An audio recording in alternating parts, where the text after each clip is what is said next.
Before there were nations or kings, before writing or metal or even walls, people gathered beside rivers and began to build.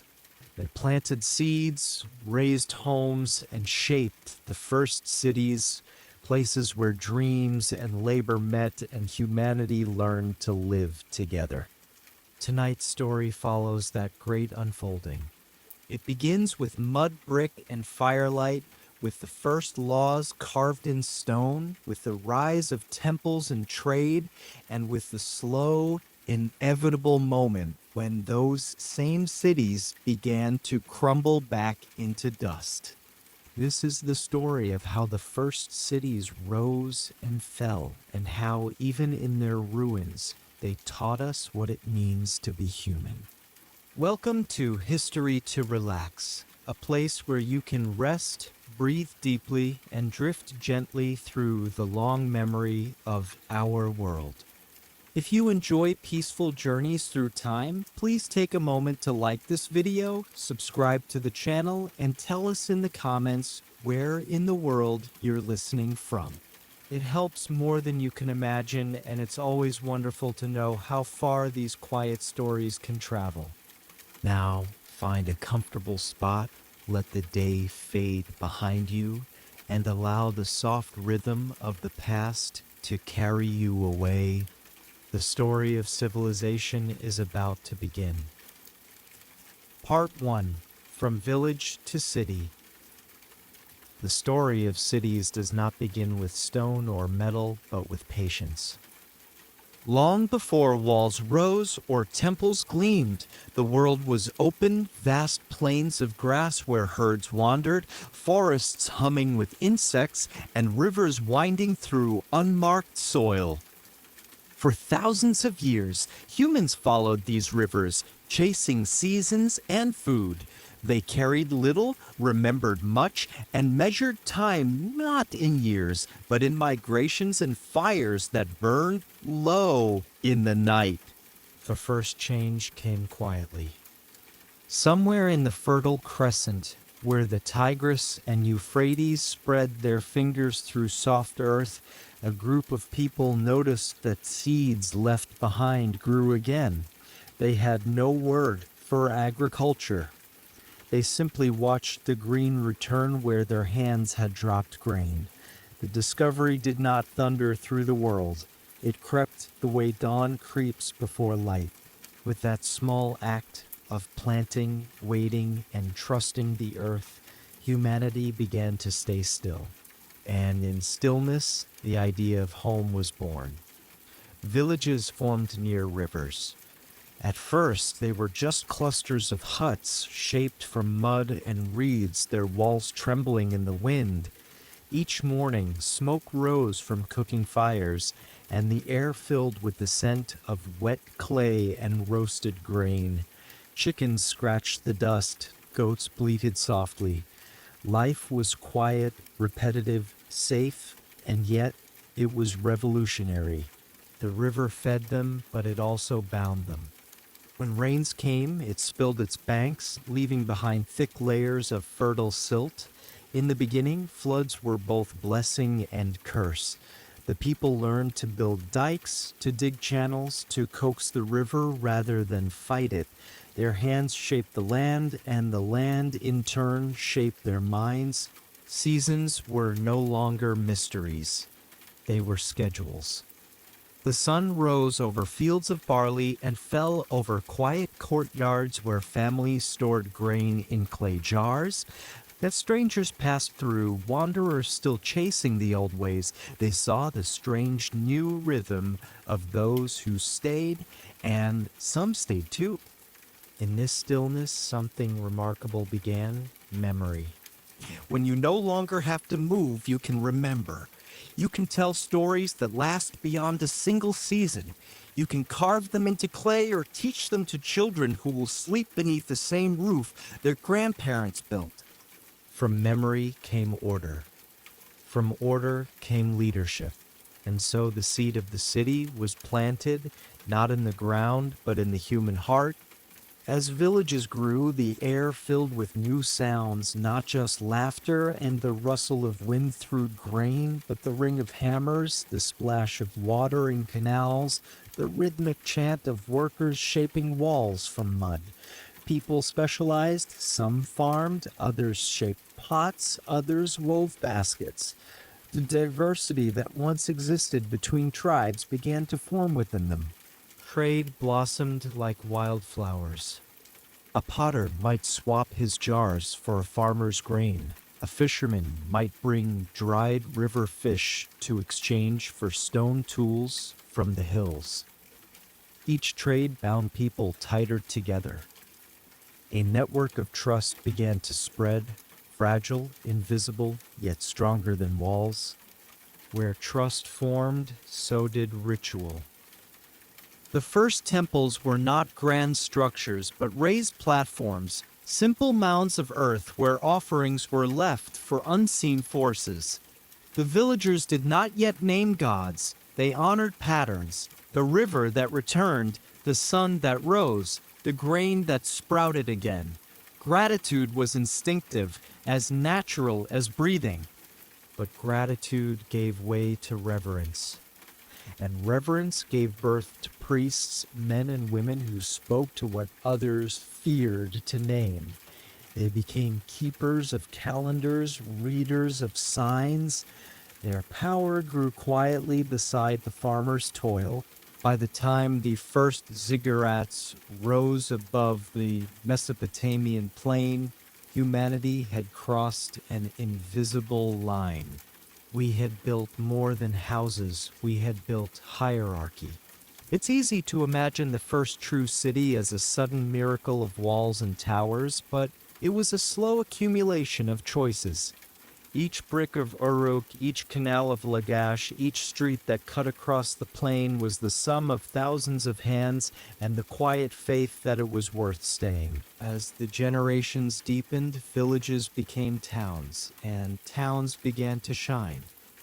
Clay tablets appeared, marks pressed into soft earth, drying in the sun. They were records of trade, lists of grain, tallies of livestock. But within those marks was something far greater, language made visible. Cuneiform, wedge-shaped and angular, carried not only numbers but meaning. A merchant could now reach across time. A ruler could command those he would never meet. The city began to think. In the cool halls of temples, scribes sat cross-legged, their hands steady, the smell of clay and oil lamps surrounding them. Outside, farmers led oxen through shallow furrows while children splashed in irrigation ditches. The rhythm of life was steady, predictable, the heartbeat of civilization itself. Yet, even as cities flourished, something shifted beneath the surface. The more people gathered, the more they needed from the land. Fields stretched farther, trees fell to feed the fires that baked the bricks. The rivers that had once seemed infinite grew silted and weary. Still, people built higher. In Uruk, great walls of baked brick surrounded the city, 17 kilometers long, legend said, built by the king Gilgamesh himself.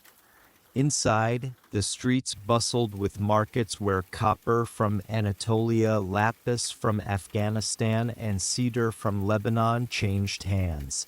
The city glowed like a jewel in the dust, but every jewel casts a shadow. To feed its people, Uruk needed fields beyond sight, tended by villages that served its appetite. The first cities were not only centers of creation, but of control.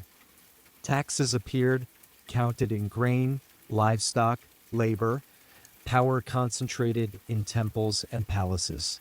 For the first time, humanity had both wealth and inequality.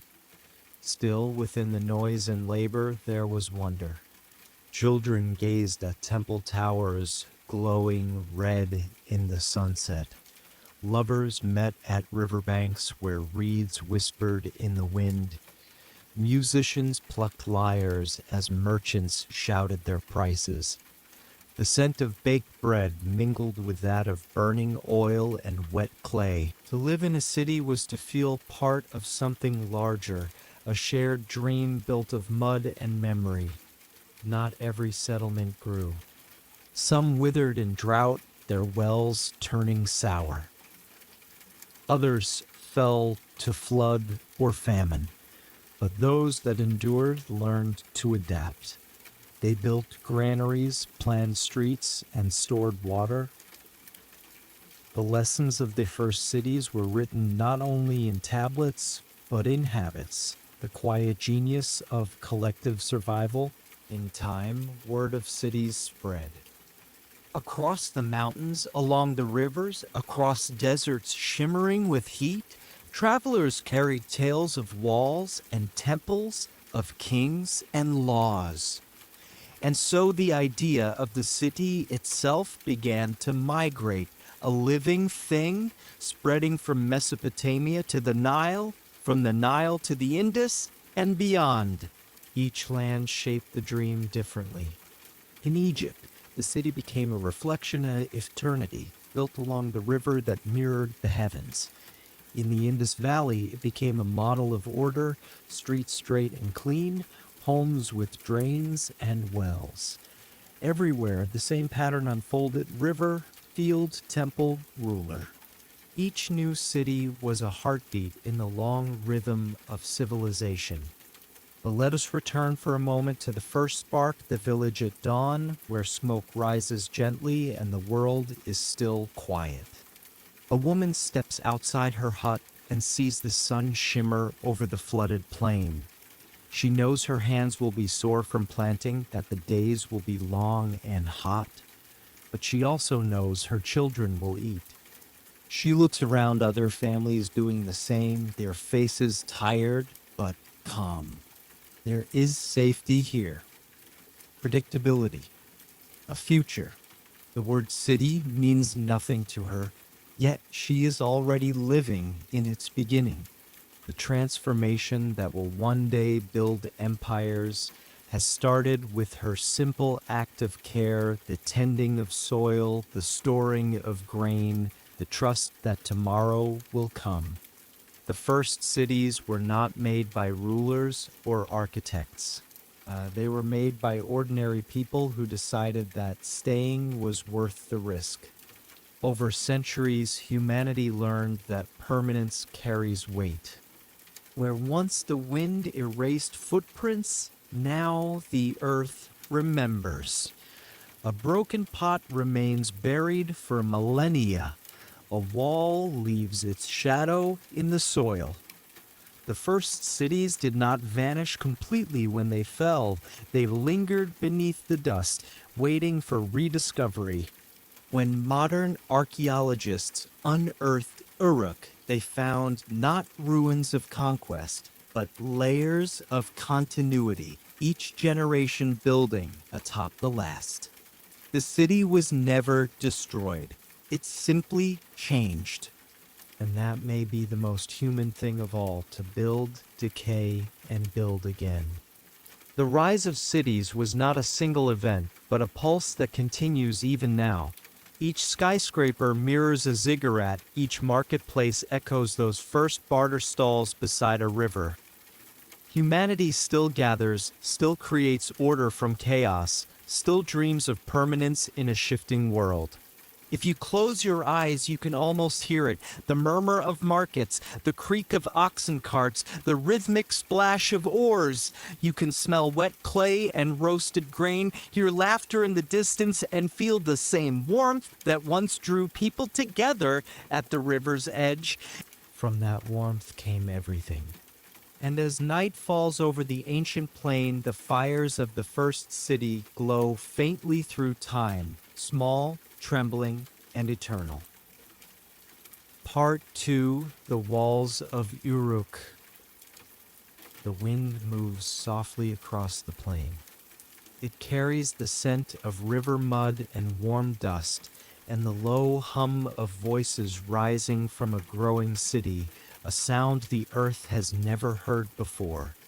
This is Uruk, the first city to truly call itself great.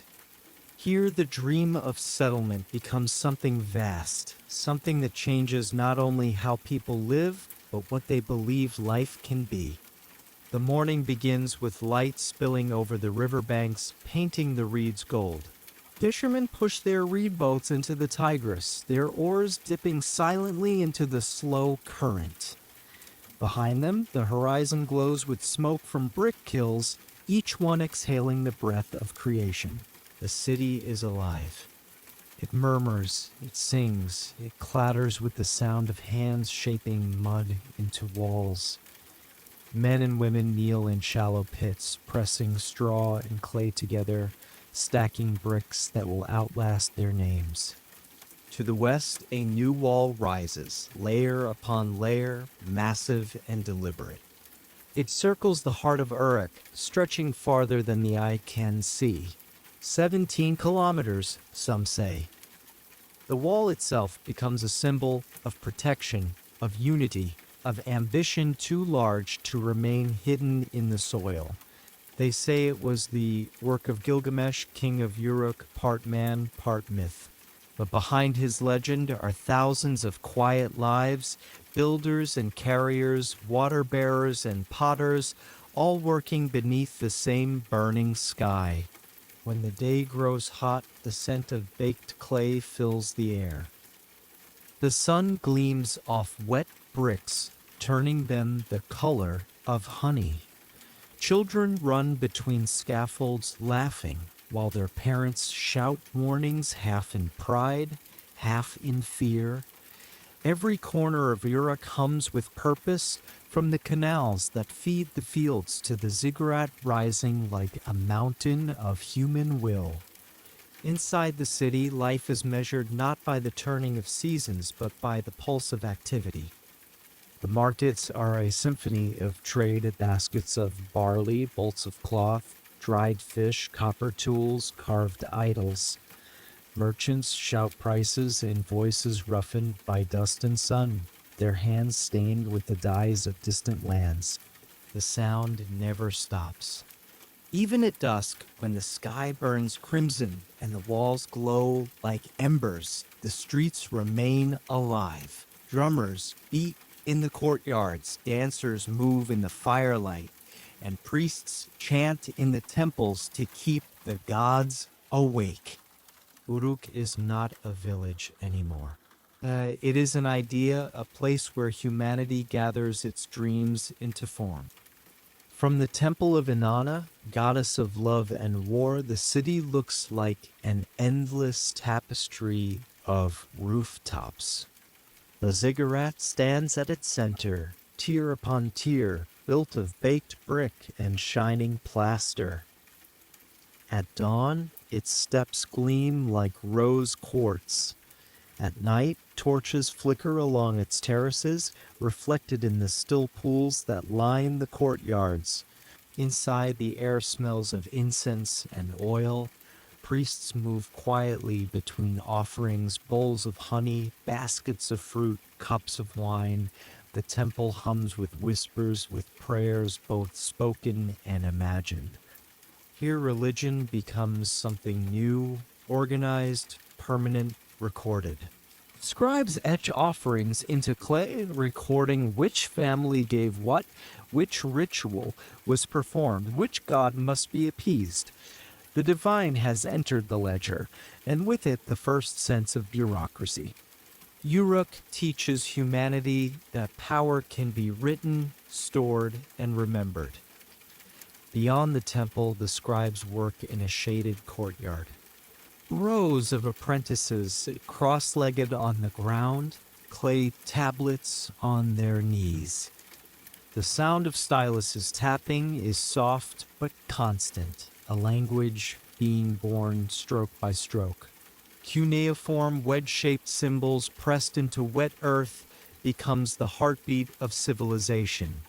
At first, it records numbers. Sacks of grain, jars of oil, livestock. But soon it captures thoughts, laws, myths, poems. The world itself begins to have a voice that cannot die. One boy wipes sweat from his brow and presses his stylus carefully, copying the name Gilgamesh. He does not know it yet, but he is writing a name that will echo for 5,000 years. At the city's edge, the canals glisten under the sun.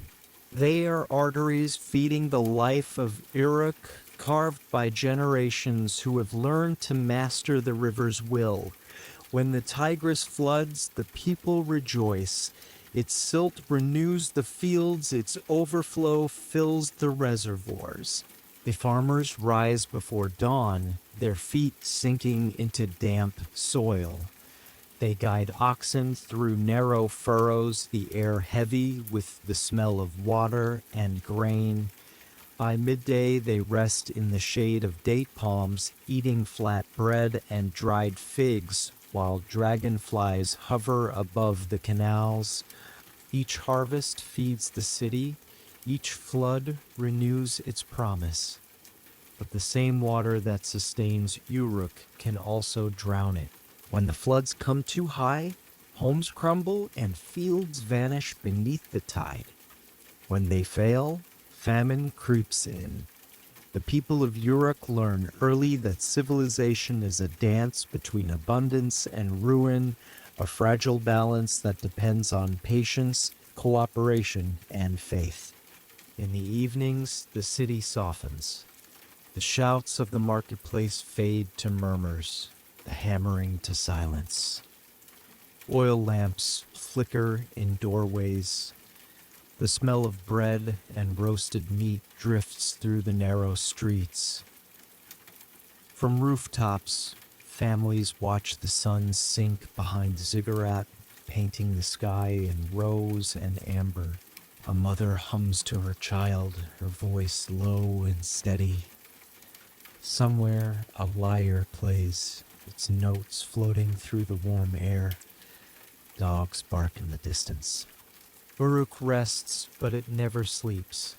Night guards patrol the walls, priests keep the temple fires burning. Even in stillness, the city breathes. Above it all, the stars shine, ancient watchers over a new kind of human creation. By torchlight, the king walks along the outer ramparts. He runs his hand across the smooth bricks, still warm from the day's sun. Beneath him, the city sprawls like a living creature, its lights flickering like fireflies across the plain. He feels both pride and unease. He has built something immense, yet fragile. He knows that the wall can keep out armies, but not drought. It can protect people, but not their hearts from greed or envy. Still, the wall stands, a symbol of what humankind can achieve when it dares to dream beyond survival. In the workshops near the temple, artisans carve cylinder seals from stone, their surfaces etched with scenes of gods, animals, and processions. When rolled across clay, they leave images, stories told without words. A merchant seal might show a bull, a priest's, a winged deity. Each is a mark of identity, a proof of belonging to this new world of structure and trade. Nearby, bronze smiths hammer molten metal into tools, their faces shining with sweat. The air smells of copper and smoke. Sparks fly into the twilight. Each strike is a heartbeat of progress, technology born of fire and ambition. But not all who live within the walls share equally in its greatness. For every merchant who counts silver and grain, there are laborers who sleep in huts at the city's edge. Theirs is a life of exhaustion, hauling bricks, dredging canals, baking under the sun. They have no statues, no tablets bearing their names. And yet, without them, Uruk would be nothing. The city's beauty rises on their backs, its order built from their sweat. Even among these early streets, inequality finds its home. In the temple records, the scribes write that Inanna blesses the city, that its greatness is eternal. that Uruk will never fall. But time has already begun its quiet erosion. The fields grow tired. The canals silt up. The forests nearby grow thin from endless harvest. People begin to whisper that the gods are angry, that offerings are not enough. When the floods fail one year, the market grows tense. The price of grain doubles. Fights break out over water. The temple demands more tribute, the king more labor. No one sees it yet, but history has already started to turn. Still, in this moment, this golden age, Uruk is the center of the world. At dawn, its towers cast long shadows across the plain. The river mirrors its walls, reflecting flame and sky. Birds circle above the ziggurat as incense drifts upward, carrying prayers into the air. From every gate, roads stretch outward, toward the mountains, toward the sea, toward lands not yet known. Along them travel traders, emissaries, dreamers. They carry with them the seeds of civilization itself. The city is both cradle and teacher. It shows humanity what it means to build together and what it costs. Uruk stands as both triumph and warning. The power to shape the world has been found, but the wisdom to sustain it remains uncertain. At night, when the fires dim and the markets fall silent, the wind moves once more through the reeds by the river. It carries the same scent it did before the city existed: earth, water, time. And if you listen closely, beneath the hum of distant voices and the sigh of the wind through the walls, you can hear the truth whispered by the land itself. Nothing built by human hands is truly eternal, but everything built in hope endures in memory. The stars shimmer above the ziggurat. The river glows faintly beneath the moon. And the city of Uruk, first among many, mother of all, dreams in the dark, unaware that one day it will be dust, and yet its dust will still sing. Free the river kingdoms. Before the desert was tamed and the stones were carved into gods, there was the river, wide, slow, and alive. It shimmered under a white sun, its surface bending the light into gold. And along its banks, humanity found a new rhythm. This was the Nile, the heartbeat of ancient Egypt, a river that rose and fell with such precision that generations came to see it as a promise from the heavens. Each year the water swelled, spilling across the plains, soaking the soil in dark silt. When the floods receded, the land gleamed black and fertile, a gift so regular it seemed divine. To live here was to live by the pulse of the water, and from that steady rhythm another world began to rise. At first, the Nile Valley was quiet. Scattered villages of reed huts stood near its bends, each one a cluster of families tending barley and emmer wheat.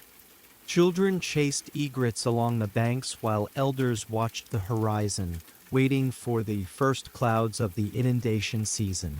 They did not call themselves Egyptians yet. They were simply people of the river, bound to its moods. They learned its patterns the way one learns a friend's voice, the hiss of shallow water, the deep hum of flood, the silence of drought. When the water rose too high, they built higher ground. When it failed, they dug deeper wells. The Nile did not need to be conquered, it needed to be understood. Over centuries, that understanding became the foundation of power. The river gave more than food. It gave time. With the floods predictable, people could plan their lives. When the fields lay underwater, farmers turned to other crafts: weaving, pottery, stonework. Each season had a purpose, and every purpose needed hands. As skills multiplied, so did coordination. Irrigation canals had to be dug, dikes repaired, fields measured. Someone had to decide when the work began, who did what, and how it was recorded. And from that quiet, practical need, government was born. The Nile made the first bureaucrats. Men with reed pens and calm voices, standing in the shade and counting sacks of grain. Their tablets and ostraca filled with numbers, their minds with the rhythm of order.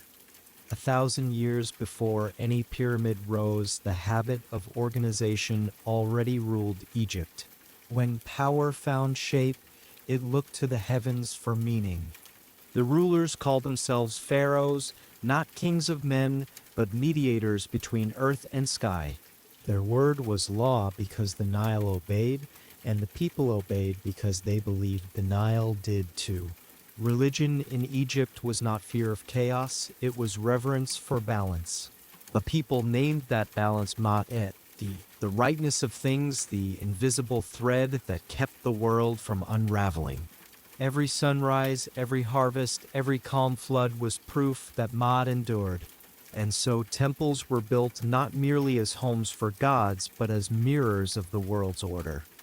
Their columns rose like lotus stems, their courtyards flooded with light, their walls painted with the slow breath of eternity. Within them priests watched the stars, measured the floods, and chanted hymns that drifted through incense and smoke. They believed that if the rituals faltered, the Nile itself might forget to rise. And so they sang night after night, keeping creation alive with the rhythm of their voices. The city grew where the river curved gently, Memphis, the first great capital. From a distance, it gleamed like a mirage, walls of white plaster, courtyards lined with palms, the hum of markets and forges. In the early morning, the city stirred slowly. Fishermen dragged their nets from the shallows, their feet black with silt. Bakers fired ovens of clay, filling the air with the smell of fresh bread. The sound of chisels echoed as stonemasons shaped limestone blocks, each strike measured, musical. Along the main avenue, soldiers drilled in rhythm, shields gleaming, voices unified in the chant of command. Children peeked from doorways to watch, wide-eyed. Memphis was more than a place, it was a statement: we can master the river and the sand. And yet, even as the cities grew, the people still saw themselves as part of something eternal. When they buried their dead, they did not imagine an ending. They built tombs facing west, the direction of the setting sun, believing that life itself followed the sun's journey across the sky. In small villages, graves were lined with pottery, food, and tools, simple gifts for the path ahead. Over time, these gestures deepened. Tombs became chambers. Chambers became monuments, and monuments became pyramids. The first, the step pyramid of Djoser, rose from the desert at Saqqara, a staircase of stone leading toward the heavens. It was not built overnight. It was the work of thousands, guided by the genius of the architect Imhotep, who dared to imagine permanence in stone. Each block was dragged from the quarries, hauled on sledges greased with water, lifted with ropes, and set in place with prayers. When it was done, it stood above the horizon like a frozen hymn, humanity's first attempt to touch eternity. The labor that built it was immense, but it was not done by slaves, as later legends would say. It was a labor of duty, of faith, of shared purpose.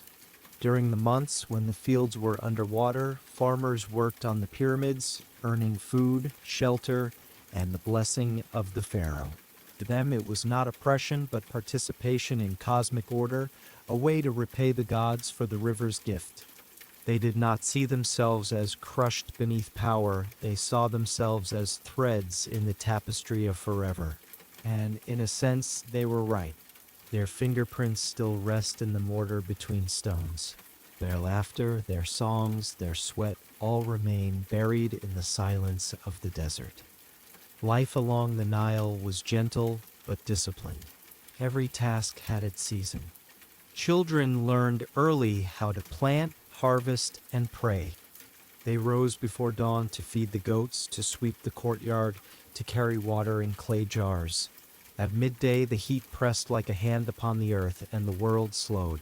Families gathered under palm roofs, sharing lentils and onions, their laughter blending with the sound of cicadas. When evening came, the sky glowed crimson. Boats drifted down the river, their sails catching the dying light. Flutes played somewhere in the distance, soft and wandering. And as darkness fell, the stars appeared, countless, sharp, eternal. They believed those stars were souls of the departed, sailing across the heavens in Ra's endless boat. As centuries passed, the Nile kingdoms learned the delicate art of endurance. They built canals that stretched for miles, reservoirs that trapped floodwaters, granaries that could feed thousands during lean years. Their cities were designed not for conquest, but for balance. Even war, when it came, moved with ceremony. Pharaohs led armies painted with divine symbols, their banners shimmering with gold leaf. The battles were brutal, yet always recorded with elegance, carved on temple walls, frozen in perfect proportion, as if even violence had to obey geometry. Egypt turned every act, from farming to fighting, into ritual, and ritual became civilization. But no civilization, however ordered, can silence the desert forever. At the edges of the kingdom, nomads watched the wealth of the river people with envy.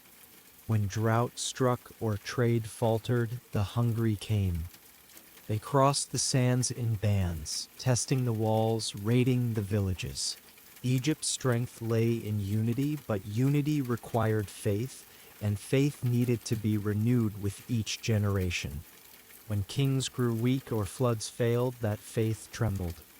The temples demanded more offerings, the rulers built grander tombs, and the people began to wonder whether the gods still listen.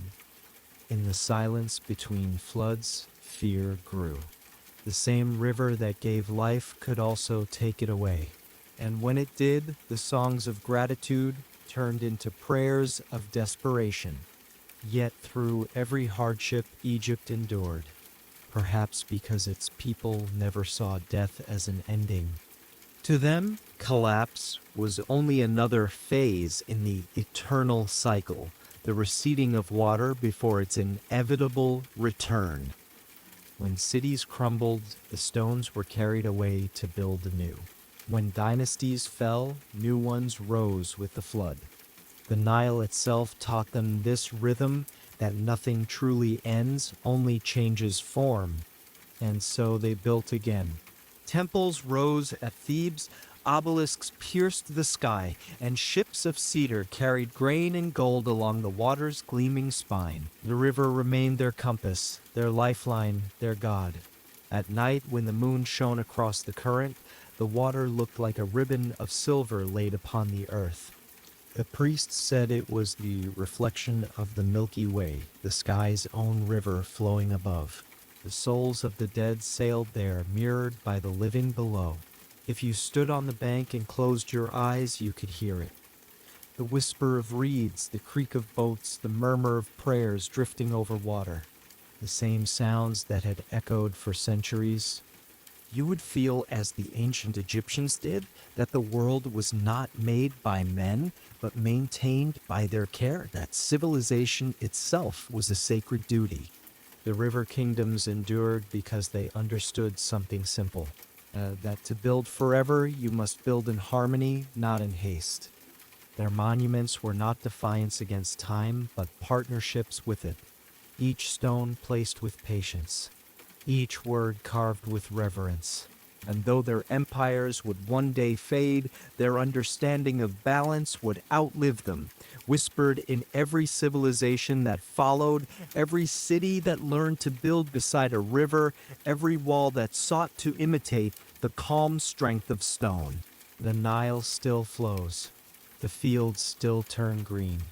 And if you listen closely, you can still hear the hum of those first builders, the rhythm of water against shore, the steady chant of hands lifting stones, the quiet heartbeat of eternity. Part 4: The Hidden City of Mohenjo-Daro. Far to the east of Mesopotamia and beyond the deserts of Persia, another great river wound through the plains, slow, wide, and ancient. The Indus carried silt and life down from the Himalayas, feeding a valley where the seasons were kind and the soil fertile. Along its banks, humanity built yet another chapter of the story, one that for centuries would lie buried beneath layers of dust and silence. When it was finally uncovered, the world would jerk play, at quality relation does, rocky cost interval. What's what you crown? Cascujor, I'll have it's the night and the result. Off by Cliff Caution. The Francis Carlis asked by Woods Harper's. Its crown jewel was Mohenjo-Daro, the mound of the dead, though once it was a city of extraordinary life. The first rays of morning over the Indus plain touched rooftops of reddish brick, flat and square against a pale sky. Smoke rose from countless hearths as families prepared bread made from barley and millet. From the air, the city would have looked like a vast checkerboard, every street straight and clean, every block measured with a precision that seems modern even now. There were no sprawling alleys, no chaotic clusters of huts. The people of Mohenjo-Daro had planned their world with geometry and calm intention. Their streets ran north to south, east to west, aligned with the wind and the stars. Beneath them, brick-lined drains carried away wastewater, the veins of a city that understood hygiene long before most of humanity did. The homes were built from uniform-fired bricks, each one nearly identical, each one shaped by countless steady hands. Inside courtyards open to the sky, shaded by cloth canopies. Wells stood in almost every house, fed by groundwater that had been tamed with remarkable skill. Baths were common, not luxuries, but rituals of cleanliness that seemed to hold spiritual meaning. In the heart of the city stood the Great Bath, a sunken pool built from finely fitted bricks, waterproofed with bitumen, surrounded by colonnades. The steps descending into it were smooth from use, and even after 4,000 years, they still hold the imprint of bare feet. At dawn, water shimmered there like a mirror. Outside the bath, the streets were already alive. Merchants opened their stalls, setting out beads, cloth, and copper tools. Women wove baskets and exchanged greetings across courtyards. Children carried small clay toys, miniature carts, animals, and little whistles shaped like birds. The air was filled with a blend of human sounds and the lowing of cattle. Dogs barked. Someone sang softly in a language no one today can read, though thousands of clay see in a language no one today can read, though thousands of clay see. Those seals were the city's signature. Each one was a square of clay pressed with intricate designs, bulls, elephants, unicorn-like creatures, and symbols that remain undeciphered. They were used to mark trade goods, proof that a shipment of grain or textiles belonged to a particular household or guild. The artistry of the seals showed that the people valued precision not only in streets and drains, but also in beauty. They lived surrounded by quiet craftsmanship, ornaments of gold and carnelian, pottery painted with black geometric patterns, weights and measures carved to exact standards. Nothing was careless. Mohenjo-Daro was not a city of towering palaces or massive temples. There was no clear sign of kings or armies. No monuments proclaimed the glory of a single ruler. Power, it seems, was shared, or at least managed collectively. Authority was in the layout itself, in the rhythm of brick and water and light. This was civilization without tyranny, an urban life built on trust and design rather than fear. The people of the Indus were traders, Urds and Yindus were traders, Urjan traders, Urds or Jingis. From the docks on the river, flat-bottomed boats carried cargo downstream, sacks of grain, bundles of cotton cloth, pottery sealed with rope and clay.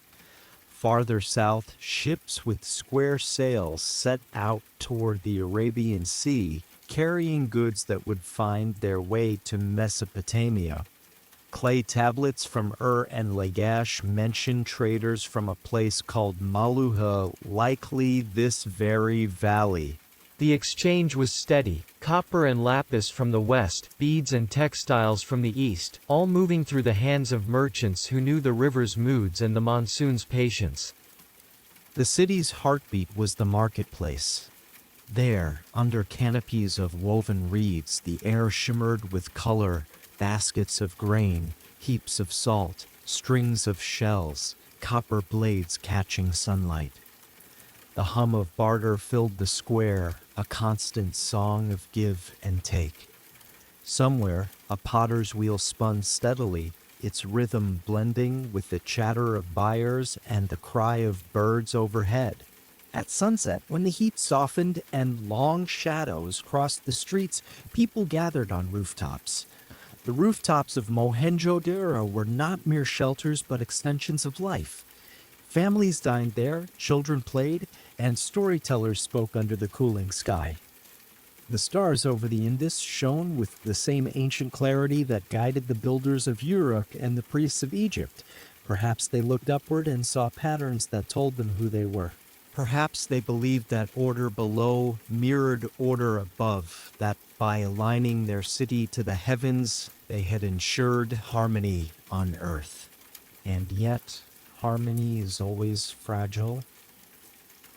Beneath the calm surface of Mohenjo-Daro's perfection, small changes began to stir. The river, so faithful for generations, shifted its course. Floods grew unpredictable, sometimes too strong, sometimes not at all. Canals clogged with silt. Wells ran dry. A few seasons of failure could turn abundance into hardship. When the water receded 1 year without returning, the lower parts of the city filled with dust.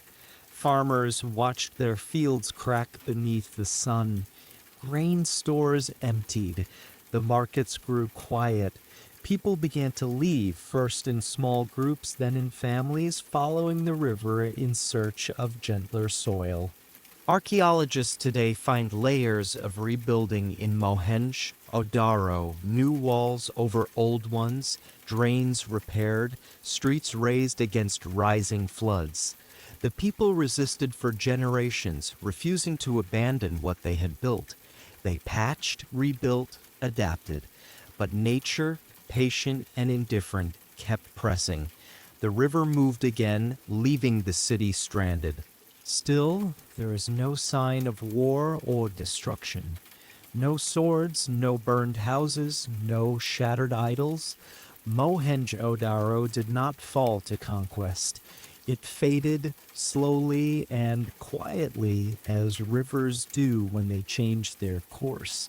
The city that had once mastered water was undone by its absence. When the last fires burned low, when the last traders sailed downstream, Mohenjo-Daro fell silent. The wind filled its empty streets with dust. The wells dried. The great bath cracked beneath the sun. Time swept across it like the river once did, leaving only the faint geometry of order beneath the sand. For thousands of years, the world forgot it. The villages rose and fell nearby, unaware that beneath their feet slept a city older than their myths. Even the river forgot its name in that place. Then, in the 19th century, British surveyors searching for railway ballast stumbled upon strange bricks, uniform, ancient, and too perfect to be chance. They dug, and the earth yielded walls, streets, and rooms still holding jars and jewelry. Slowly, the shape of a vanished world emerged, its drains and wells still intact, its order still visible after 4 millennia. Archaeologists named it Mohenjo-Daro, the Mound of the Dead, but the name is misleading. There are no mass graves here, no signs of slaughter. It was a city of life, careful and content, one that taught humanity a different way to be civilized. While other cultures celebrated kings and war, Mohenjo-Daro proved that strength could live in cooperation, that greatness could be built without domination.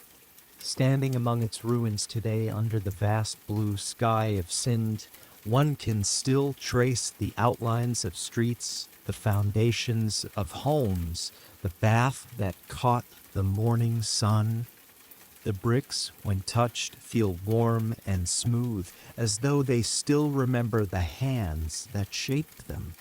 The air carries a faint scent of dust and river wind. Birds nest in the hollows where doorways once stood. The city has no words left, yet its silence feels complete, as if silence feels complete, as if. What remains most mysterious is the absence of ego.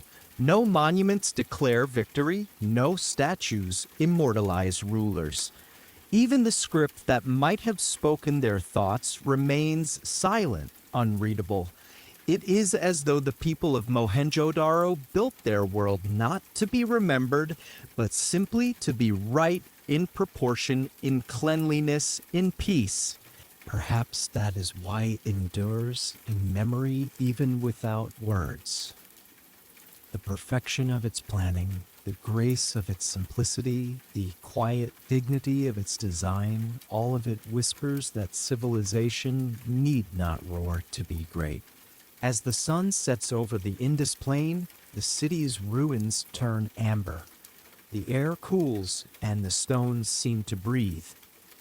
Somewhere beyond the horizon, the river still flows, carrying the memory of those who built beside it. They lived and worked and vanished, but their idea remains that humanity's highest achievement might be not power, but harmony. When night deepens, stars emerge above the mounds. They mirror the grid below, as if the city and the sky still recognize one another. The great bath lies in darkness now, but in imagination, its waters still reflect the moon. The ghosts of ancient builders still walk the streets, unseen, quiet, content. Mohenjo-Daro's story does not end with its disappearance. It lives in every city that values order, sanitation, planning, and peace. It lives wherever humans gather not to conquer, but to coexist. It reminds us that civilization can be beautiful, rational, and kind, and that even when the river moves on, the pattern remains. The wind crosses the plain, stirring the sand, whispering through broken walls. The city listens, still at peace, still certain of its purpose. The world has changed, empires have risen and fallen, but Mohenjo-Daro endures not as ruin, but as memory resting between earth and sky, where silence itself is civilization. Part 5. Trade Winds and Bronze Dreams. The world had grown wider. The rivers of Mesopotamia, the Nile, and the Indus no longer stood apart. Ships began to glide along their waters, carrying not just goods but ideas. The first cities had learned to feed themselves, to govern, to build. Now they turned their eyes outward toward horizons lined with the promise of distant wealth. Along the coastlines of the Persian Gulf, sails of woven reed and cloth caught the morning wind. The ships that moved there were small, their hulls darkened by salt, their decks piled with sacks of grain, copper ingots, and baskets sealed with clay. They moved like patient insects across the sea, tracing invisible routes between harbors. From the docks of and Lagash, traders looked to the east and spoke of a place where the earth itself glimmered with poop. Poops will utter the place. The earth itself glimmered with poo, with place, and spoke of a place where the earth itself glimmered with poo. Place Egwene spoke of a place where the earth itself glimmered with poops of to place. They did not know its true name was Mohenjo-Daro. Yet they knew its seals, stamped with the image of bulls and elephants, meant fair trade and good measure. The sea, once feared as a boundary, became a bridge. It tied together lands that had never seen one another's skies. Across its waters moved the symbols of a new world, polished lapis lazuli from the mountains of Afghanistan, gold dust from Nubia, cedar from Lebanon, tin from Anatolia, and copper from the island of Cyprus. When copper met tin, something miraculous happened. The metals fused, and from their union came bronze. The world had found a substance that would change everything. In workshops filled with the hiss of fires and the scent of hot metal, artisans lifted crucibles of molten bronze and poured them into clay molds. When the molds broke open, they revealed shapes that had never existed before, axes that held their edge, chisels that could carve stone, blades that gleamed like captured sunlight. Bronze gave form to ambition. It turned soft hands into creators of permanence. The Age of Bronze was not merely an age of weapons, as it is often remembered, but an age of tools, of doors that fit their frames, of plows that cut deeper, of statues that could outlast the generations that carved them. In the markets of the noise of barter rose like a tide. Merchants shouted prices, their voices blending with the bleating of goats and the clatter of pottery. They sold everything that could be carried: baskets, spices, wool, beads of bright carnelian. The air was thick with scent, oil and incense, sweat and grain, the faint metallic tang of coins not yet invented but already imagined. Beneath shaded awnings, scribes recorded transactions on wet clay tablets, pressing the stylus with practiced ease. Each mark was a promise, each line a thread in the web of trade that bound cities together. As goods crossed oceans and deserts, so too did stories. From Egypt came tales of a sun god who sailed the sky each day and descended into the underworld each night. It turned humanity into a single conversation spoken in many tongues. Far inland, the caravans moved more slowly. Long lines of donkeys carried lapis, copper, and cloth across the high passes of Iran and through the dust of the Syrian plains. They traveled for weeks, sometimes months, guided by the stars and by memory. When they reached the cities of the Fertile Crescent, they brought with them news: floods, wars, births, omens. The trader was not just a merchant, but a messenger between worlds. Around his campfires at night, people listened to him as they once listened to the priests. He told of cities that glowed like suns, of rivers that ran silver, of lands where the people bathed daily in perfumed water. In his stories, the world became enormous and possible. The presence of bronze changed the sound of labor.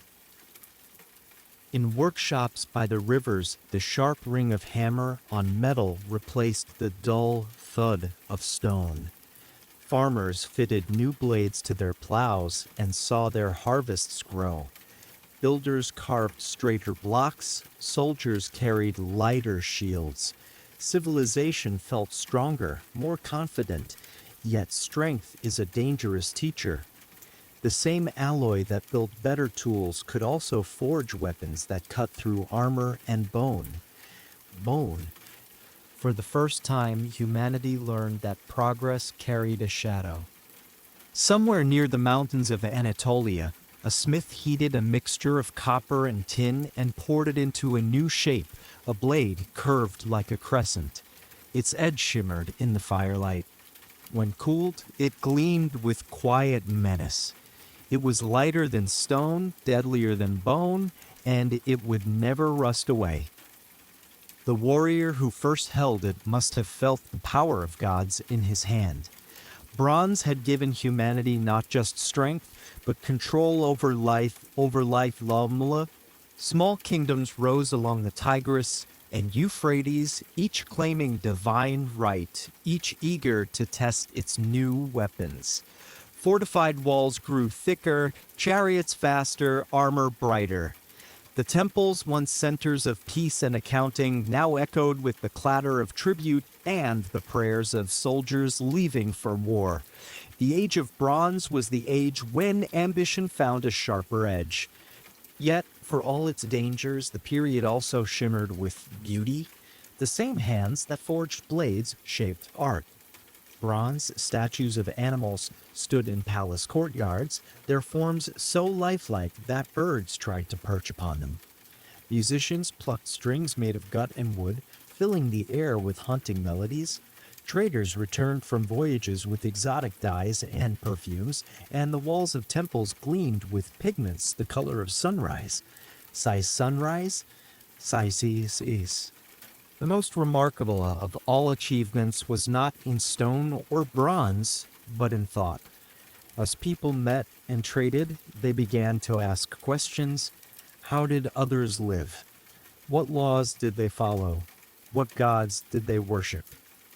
From these questions grew curiosity, and from curiosity, philosophy. Knowledge became its own form of wealth.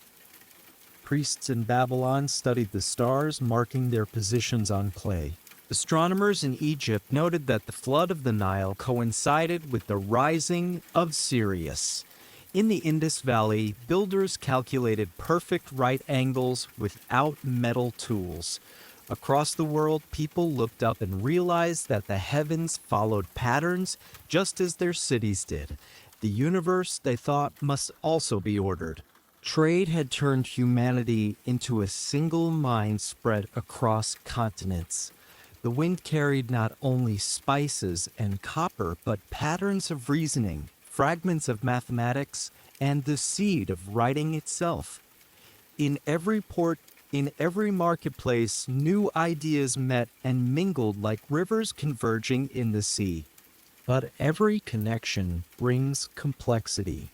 The networks that bound cities together also bound them to risk.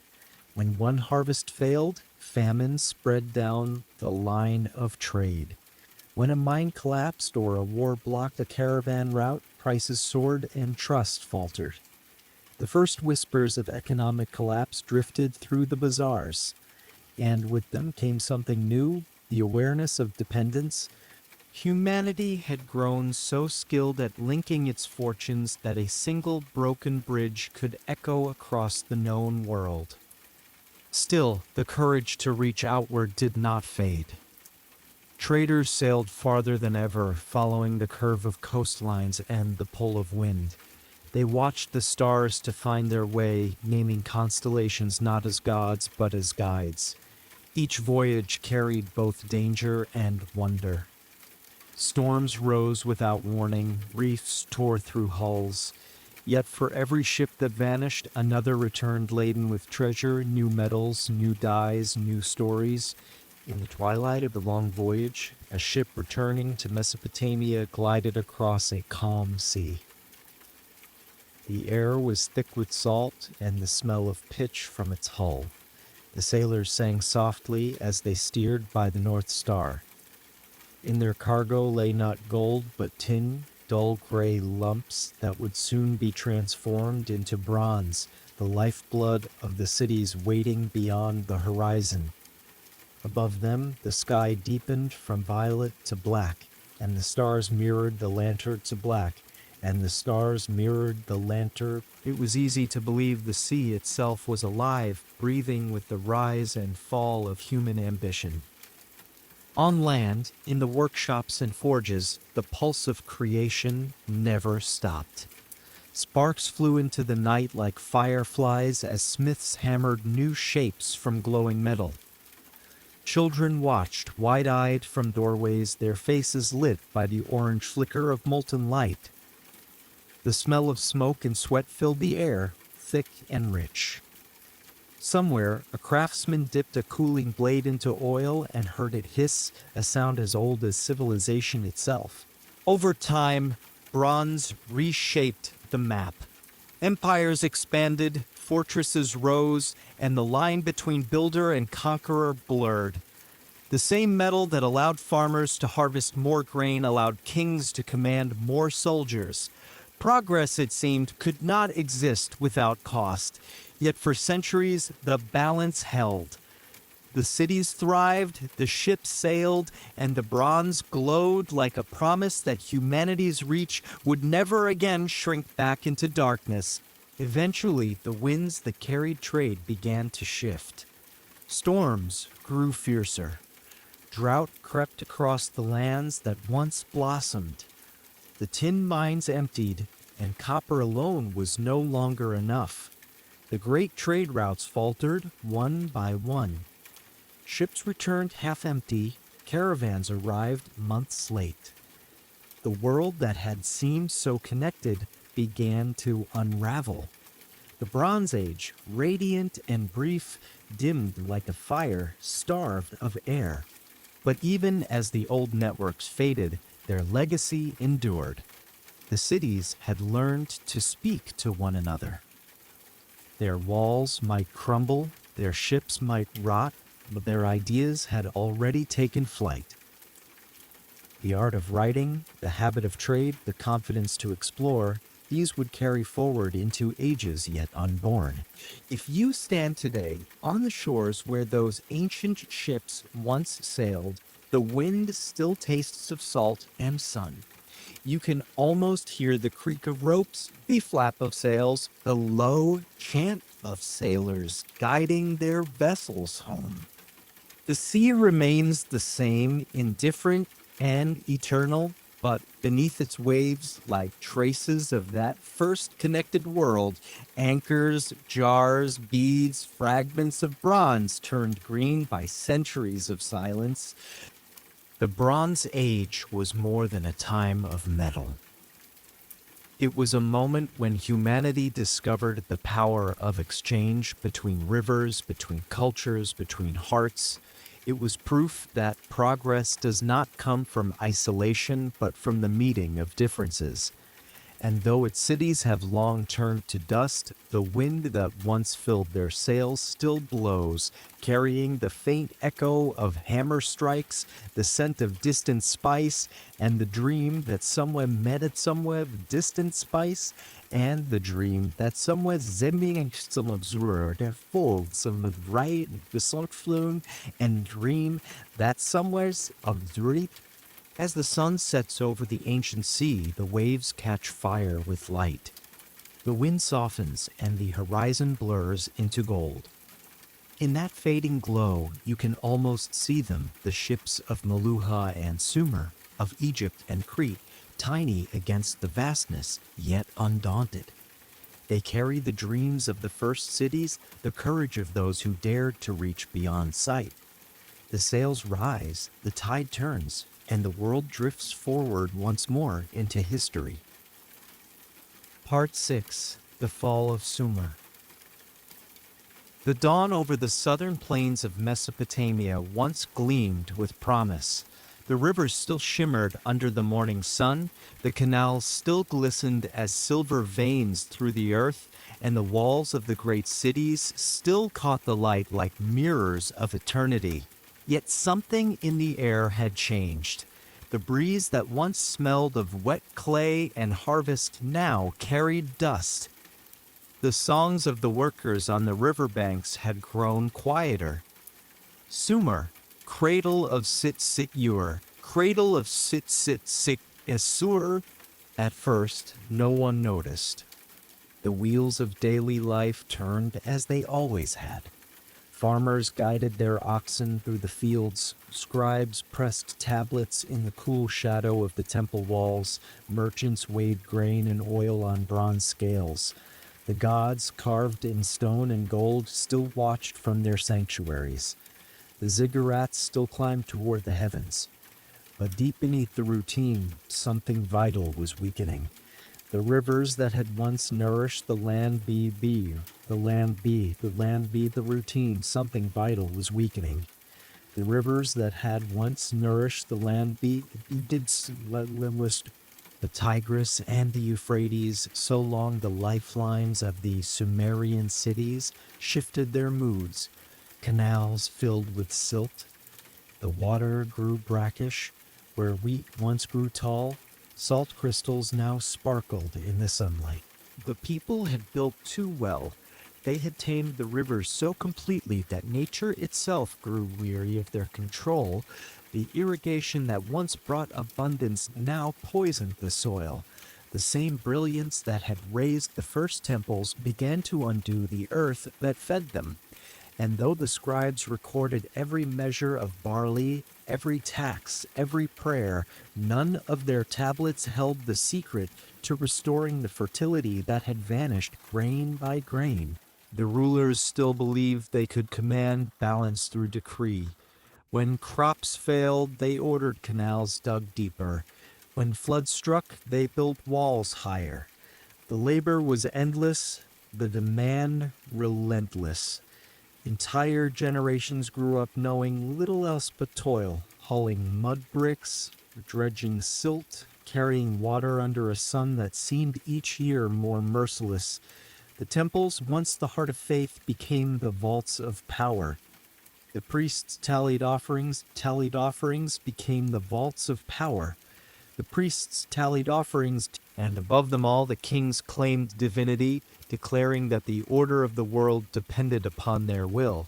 But power is fragile when built upon hunger. In the city of Ur, the royal palaces glittered with imported treasures, gold from distant mountains, lapis from far-off mines. The walls were painted with scenes of abundance, of feasts, of divine kingship unending. Yet beyond the gates, the granaries grew thin. Farmers began to sell their fields, then their animals, and finally their freedom. The first written records of debt appear in this time, not as cold numbers, but as the feign, not as cold numbers, but as the feign legacy. Tablets list names and amounts owed, the measure of barley or silver to be repaid. Behind each number was a story of loss, a family unable to feed itself, a father pledging his children as laborers, a widow surrendering her home to the temple in exchange for survival. The city that had once invented civilization now invented servitude.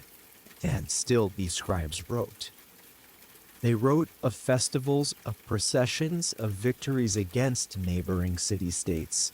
They wrote to convince themselves that the world had not changed. But the wars grew longer, the enemies more numerous, the gods more silent.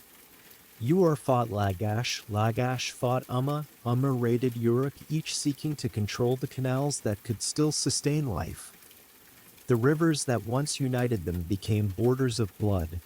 At night, the city walls flickered with torchlight.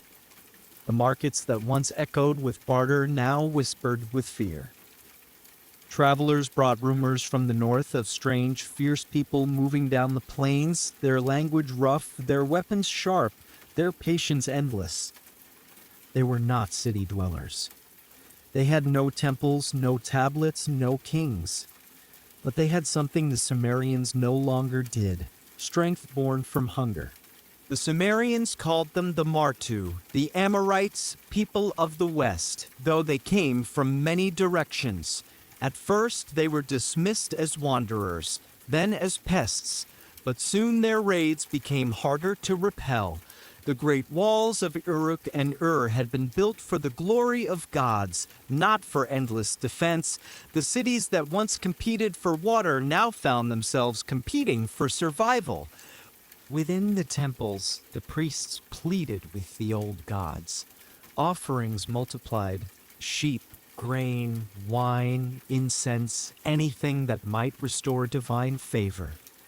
But the skies remained silent. The stars still turned in their patient arcs, indifferent to human worry. When the floods came, they destroyed as much as they gave. When they failed, famine followed.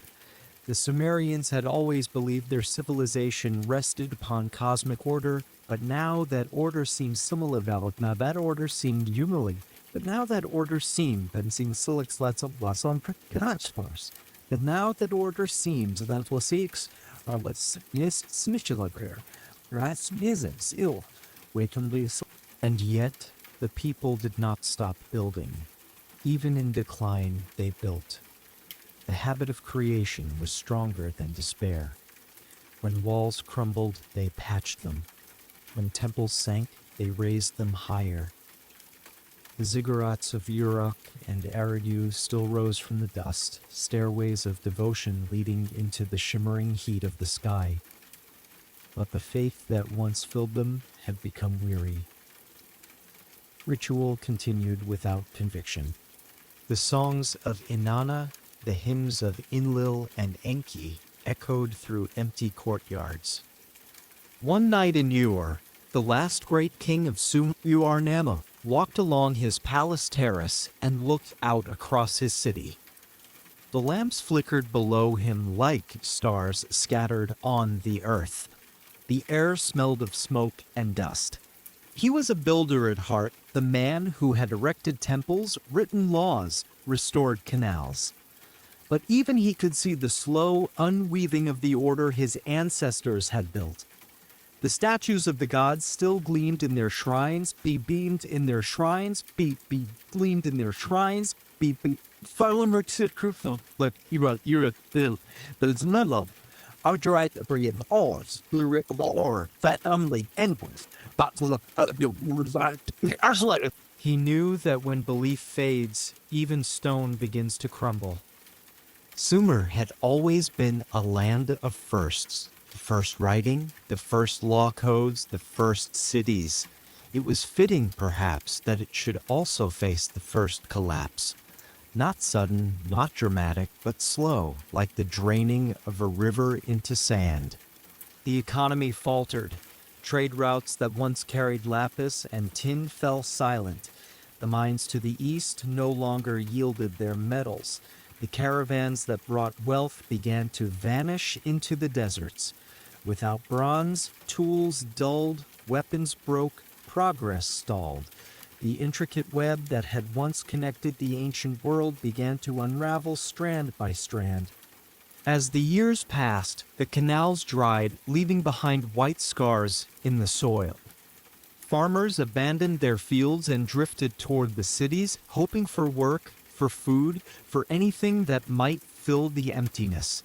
But the cities were starving too. Uruk, once the shining jewel of humanity's ambition, became a ghost of itself, its broad avenues filled with silence, its temple courts overrun by weeds. The mighty walls that Gilgamesh had built still the mighty walls that Gilgamesh had built still them by. But still etu. The mighty walls that Gilgamesh had built still.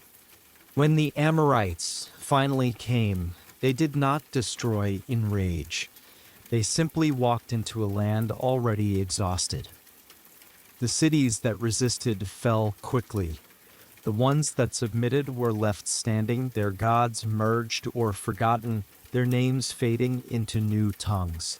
The Sumerians had written their history into clay, and that clay endured even when their voices did not. But the people themselves, the ones who had once built the world's first civilization, disappeared into the mix of conquerors and descendants. The line between conqueror and conquered blurred until neither remained. For centuries afterward, their ruins lay half-buried beneath dust and reeds. The river shifted again, as rivers always do, erasing and revealing the bones of their cities. The desert reclaimed the canals, the wind polished the bricks, and the voices of Sumer became whispers beneath the soil. And yet, Sumer did not die. Not truly. Its inventions lived on: writing, law, architecture, astronomy. Its stories traveled in fragments, carried by the peoples who came after. The legend of Gilgamesh endured, retold in Akkadian, then Babylonian, then in echoes across cultures yet unborn. Its dream of immortality became humanity's dream. The wheel, the plow, the brick, the temple all bore the signature of a civilization that refused to vanish completely. When archaeologists rediscovered the cities thousands of years later, they found not a story of ruin, but of transformation. Beneath the sand lay a civilization that had taught the world to remember itself. The clay tablets still held their marks, wedges of thought pressed by hands that believed in the permanence of writing. In that belief, they had been right. The people who invented history had ensured they would never be fully forgotten. Today, if you walk among the ruins of Ur or Uruk at sunrise, the air is dry and the silence is immense. The outlines of streets are still visible, their bricks pale and powdery under the wind. A lone ziggurat rises from the plain, its sides crumbling but still proud. The wind moves through it like breath through a hollow chest. It hums with memory. You can almost hear the murmur of the markets, the distant ring of hammer against stone, the soft ling of hammer against stone, the soft. The land remembers even when language does not. The fall of Sumer was not a tragedy in the way of sudden ruin. It was a lesson whispered across millennia that all creation carries within it the seeds of exhaustion. That progress, if pushed too far, can turn upon itself. That even the greatest walls eventually crumble, and that the true measure of civilization is not how long it stands, but what it leaves behind when it falls. In the twilight of Sumer, the last scribes pressed their tablets as they always had, perhaps without knowing they were closing an era. They wrote of taxes, of floods, of offerings, simple records of simple days. They did not know that their clay would become the memory of humanity itself. The last line dried under the heat of the sun, and the stylus was set down. The wind swept over the plain. The reeds swayed along the canals that had turned to dust. And in that long breath between civilizations, the world rested, ready for new hands, new dreams, new cities to rise where the old had fallen. Sumer had taught humanity how to build. Now, by its fall, it would teach us how to endure. Part 7, The Rebirth of Babylon. When the dust of Sumer finally settled, when the old canals had dried and the once golden fields lay silent, the world might have seemed empty. But history does not sleep for long in the land between the rivers. From the soil that had swallowed the first cities, new walls began to rise.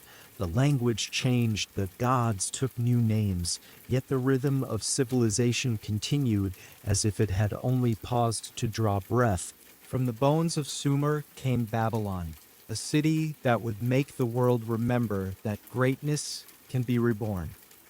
At first, it was small, almost humble, a cluster of settlements along the Euphrates where shepherds watered their flocks and traders paused to rest between journeys north and south. But the location was perfect at the crossroads of the old trade routes where the river bent like a welcoming arm. The settlers built in the same clay that their ancestors had shaped using bricks fired in the same ancient kilns.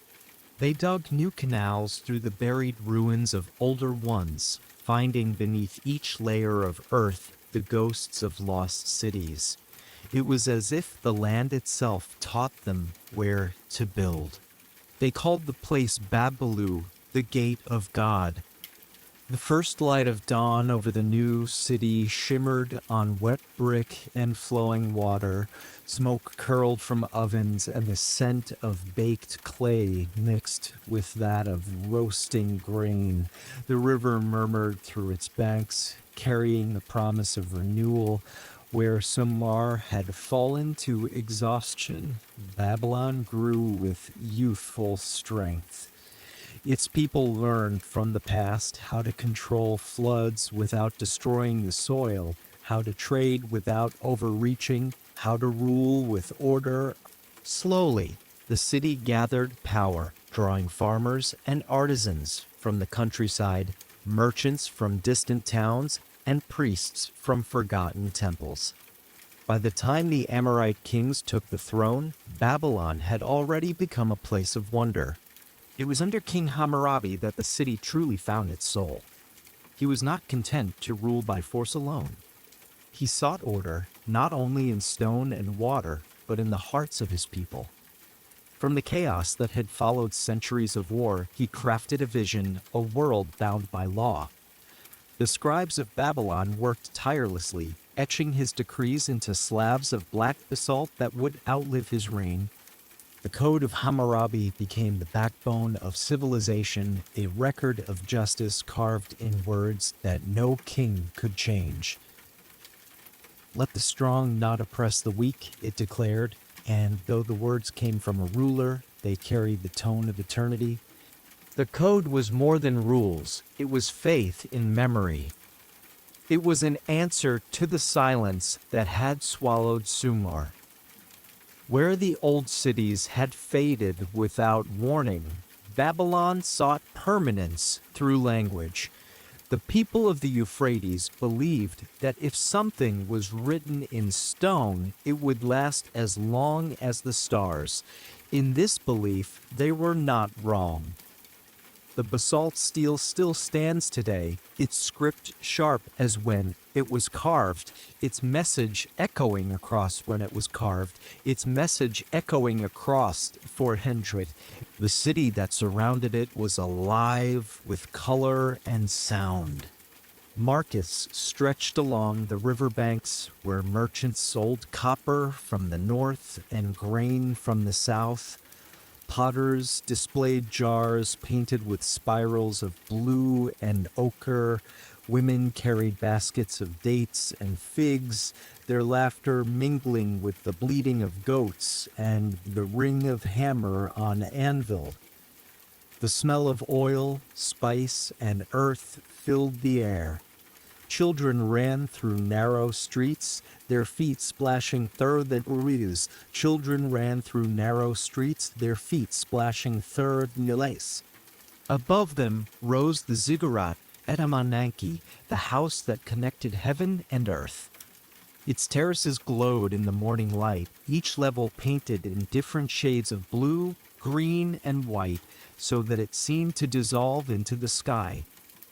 From its summit, priests watched the stars and recorded their movements, believing that by tracing the heavens they could understand the will of the gods. At night, Babylon shimmered, lamps burned in doorways, and the river reflected the glow of hundreds of fires. Musicians played lutes and flutes in courtyards scented with incense. Poets recited hymns to Ishtar, goddess of love and war, while travelers told stories from lands so far away they sounded like dreams. The city pulsed with life as if each heart beat in rhythm with the flow of the river. To live in Babylon was to live in motion, the hum of trade, the whisper of prayer, the murmur of laws spoken aloud in the courts. It was the sound of humanity remaking itself. Hammurabi ruled not with cruelty, but with certainty. His laws reached into every corner of daily life, trade, marriage, property, even the wages of workers. They were not always fair by modern eyes, but they were firm, predictable, written. A man could look upon a tablet and know his place in the world. That knowledge gave peace. Under his reign, the walls grew higher, the fields richer, the temples fuller. For the first time since the fall of Sumer, the land between the rivers was united again. The world called it the Empire of Babylon, and it seemed as if the dawn would never fade. But power carries its own gravity. The larger the city grew, the more it demanded water, grain, labor, tribute. The canals that once glistened as veins of life grew choked with silt again. The kings who followed Hammurabi forgot his wisdom and kept only his throne. They built palaces heavy with luxury and temples glittering with gold. The priests competed for favor, the merchants bribed the officials, the soldiers grew restless for conquest. Babylon, reborn from the ashes of Sumer, began to repeat the old pattern. Still, its light did not fade quickly. The city endured invasion and rebellion, flood and fire. It was captured by Assyrians, reclaimed by Chaldeans, reshaped by conquerors, and rebuilt by dreamers. Each time it fell, it rose again, stronger, more intricate, more determined to defy time. When Nebuchadnezzar came to power centuries later, Babylon reached a glory the world had never seen. He rebuilt the walls so vast that chariots could rue. He raised temples that gleamed with lapis and gold. And in the heart of his palace, he built a garden that climbed into the air, terraces of stone overflowing with trees and flowers, watered by hidden pumps that lifted the river itself. Later ages would call it one of the wonders of the world, the Hanging Gardens of Babylon, a dream of green suspended above the desert. From those gardens, the king could look out and see his empire spread across the horizon. To the north lay Assyria, subdued. To the south, the marshes of the Gulf shimmered like a mirror. Caravans brought tribute from Persia, Arabia, and Anatolia. Ships sailed down the Euphrates carrying timber, wine, and copper. In the markets, languages from a dozen lands mingled. Babylon was not only a city, it was the world gathered in one place. Yet even at its height, the same old fragility whispered beneath the splendor. The priests read omens in the stars and saw danger. The astrologers wrote that the gods were restless, that the balance of Ma'at and order had tilted once more.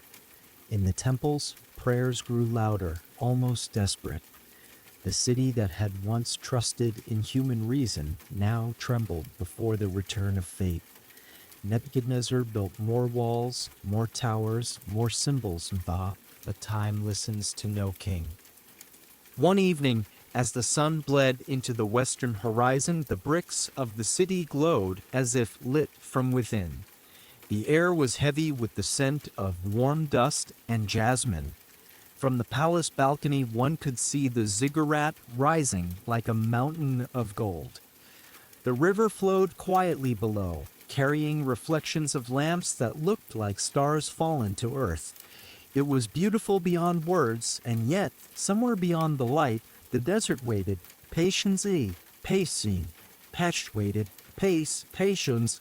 Every empire, no matter how radiant, casts a shadow. When the Persians finally came under Cyrus the Great, they did not destroy Babylon. They entered peacefully, almost reverently. The gates opened without bloodshed. The conquerors admired what they found, the libraries, the temples, the gardens. They let the priests continue their rituals, the scribes their work, the merchants their trade. But the voice of Babylon changed. It no longer spoke as a ruler of the world. It spoke as its memory. Even after its power waned, Babylon remained the symbol of civilization itself, of learning, art, and law. The scholars who studied its stars laid the foundation of astronomy. Its mathematicians calculated time, distance, and the cycles of the moon.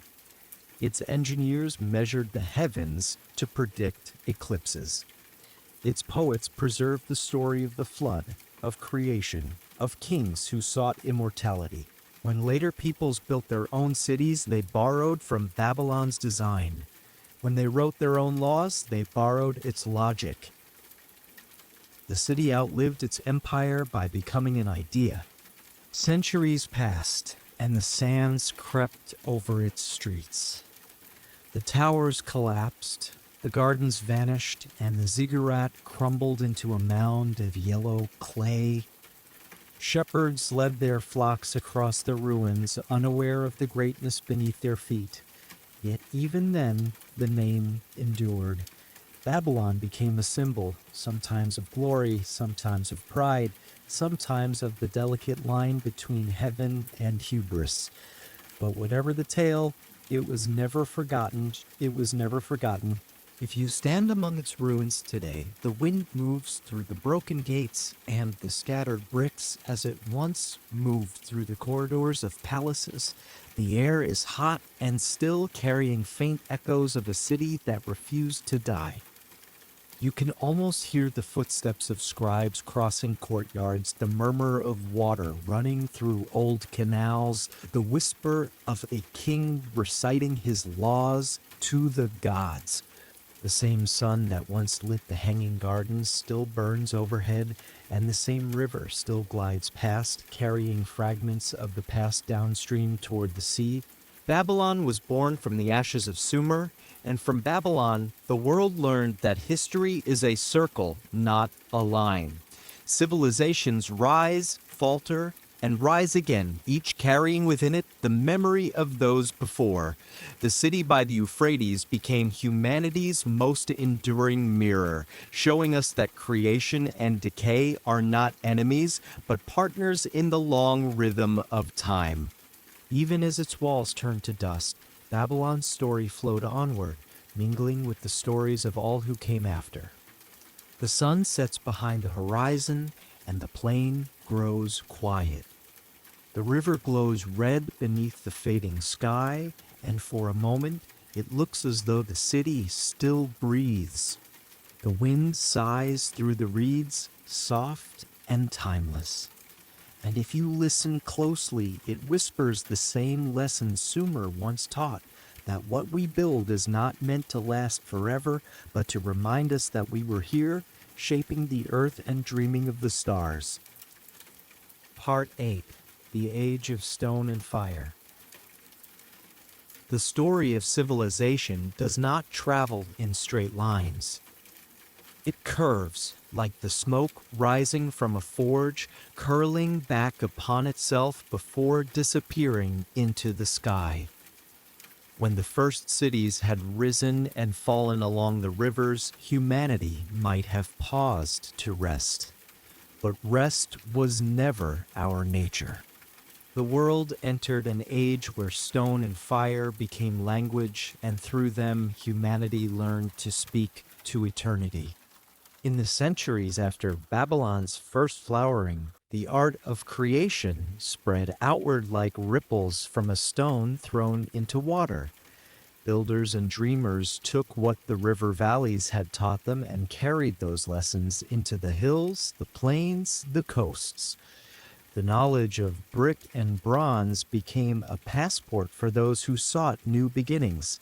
Cities rose again across the Mediterranean, in Anatolia, in the Levant, in Crete. Each bore the mark of the same human impulse, to turn the raw materials of the earth into meaning. It began, as it always had, with the builders. They were not kings or priests, but craftsmen whose hands remembered what clay and stone could do. They cut limestone from cliffs, hauled basalt from mountains, and baked bricks in kilns until the air shimmered with heat. They knew the temper of fire as one knows the mood of a friend. Too little heat and the stone remained fragile. Too much and it cracked. Perfection lived in balance, the same balance that the builders of this new age were no longer content with the modest ziggurats of the past. They imagined shapes that could challenge gravity itself. In Egypt, the pyramids rose higher, their sides smooth as the morning sun. each block fit with impossible precision, cut by copper chisels and guided by sight lines to the heavens. The Great Pyramid of Khufu shimmered once under a casing of polished limestone, reflecting the light so fiercely that travelers from far lands called it a beacon of the gods. It was both tomb and telescope, a monument to death that measured the breadth of the sky. In Crete, the islanders built differently. Their palaces did not reach upward in defiance of the earth, but spread outward in labyrinthine grace. The Palace of Knossos sprawled across terraces and courtyards, its columns painted red, its walls adorned with frescoes of dolphins, lilies, and dancers leaping over bowls. It was a world of light and air, of motion and color, a vision of civilization that embraced beauty as much as order. The Minoans, as they would be called, filled their homes with art and their harbors with ships. Their wealth came from trade, their faith from nature. Where other cultures built tombs, they built storerooms filled with olive oil and wine. Theirs was a celebration of life itself, flowing like the sea that sustained them.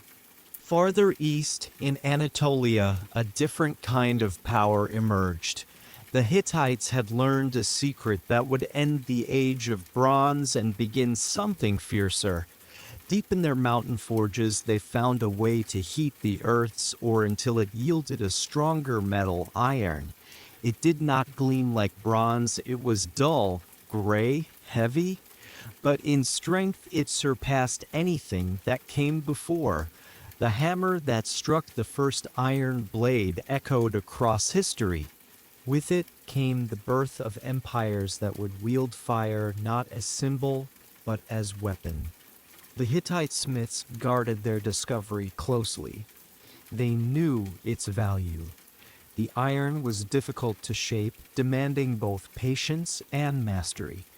It had to be smelted in furnaces that reached searing temperatures, then hammered and cooled, folded again and again until the metal sang beneath the blows. The process itself felt ritualistic, as though creation required suffering. When the blade finally emerged, it carried not only the mark of human craft, certainly in carry and child of human craft, When the blade finally emerged, it carried not only the mark of human craft, Osman's fury, to shape iron was to wrestle with the very heart of the earth. The rise of iron changed everything. Tools became stronger, plows sharper, weapons deadlier. The old balance between city and land shifted again. Kingdoms that had once stood secure behind walls found themselves vulnerable to the nomads who had mastered the new metal. Armies that had relied on bronze spears now faced foes whose blades could cut through them like reeds. It was the beginning of a harder world, one that demanded resilience as much as the cinema. Yet even amid the clang of iron and the roar of forges, humanity did not forget to dream. The age of stone and fire was not only about war and strength. It was about imagination solidified. Everywhere, people sought permanence in form in statues, temples, and inscriptions. The world was learning to leave messages for the future. Every carving was a conversation across time. In Mesopotamia, the old clay tablets multiplied. Scribes filled libraries with hymns, laws, and accounts. In one of these libraries at Nineveh, the great king Ashurbanipal would later gather thousands of such texts, the first organized archive in history. He called it his House of Wisdom, and within it were the myths and knowledge of centuries. The words of Sumer, Akkad, and Babylon, pressed into clay, waited in the dark for millennia until they were unearthed again by modern hands. The builders of empires may have sought immortality in stone, but the scribes found it in words. In Greece, small villages began to stir with curiosity and art. The Mycenaeans, inheritors of both Minoan grace and Anatolian strength, raised fortresses crowned by lion gates and filled them with treasures of beaten gold. Their artisans sculpted masks for the dead, hammered from sheets of metal so thin that light passed through them like breath. Their poets sang of heroes and journeys, of gods who walked among men and mortals who dared to defy the death's mortem. Relations were to be divided about the Renaissance world and the youth and choices, and their team to be led up. But just slides handers and made signs, just bureaus and as well as side strip. And actually, in itself, this is the sun, so enough. The seeds of epic were planted in their halls long before Homer gave them voice. Across these lands, fire was both tool and teacher. It revealed that transformation came from within, that the same element that could destroy could also refine. Pottery hardened in kilns, metal purified in flames, bread baked on embers. The lessons of fire were universal. It demanded respect, not domination. It rewarded those who understood its rhythm, punished those who abused it. In that sense, it was the perfect mirror of The architects of the age also learned that stone could hold light as well as weight. Temples were designed to frame the sun at solstice, their columns casting shadows that marked the turning of the year. Engineers studied geometry not as abstraction, but as sacred measurement. The line between science and religion blurred as both sought the same truth, harmony between heaven and earth. In Egypt, obelisks pointed like frozen rays toward the sun god Ra, while in Mesopotamia, astronomers traced the paths of Venus and Mars with mathematical precision. Knowledge became devotion. At night, the cities glowed softly from oil lamps. The flames flickered on polished walls, on copper vessels, on painted frescoes.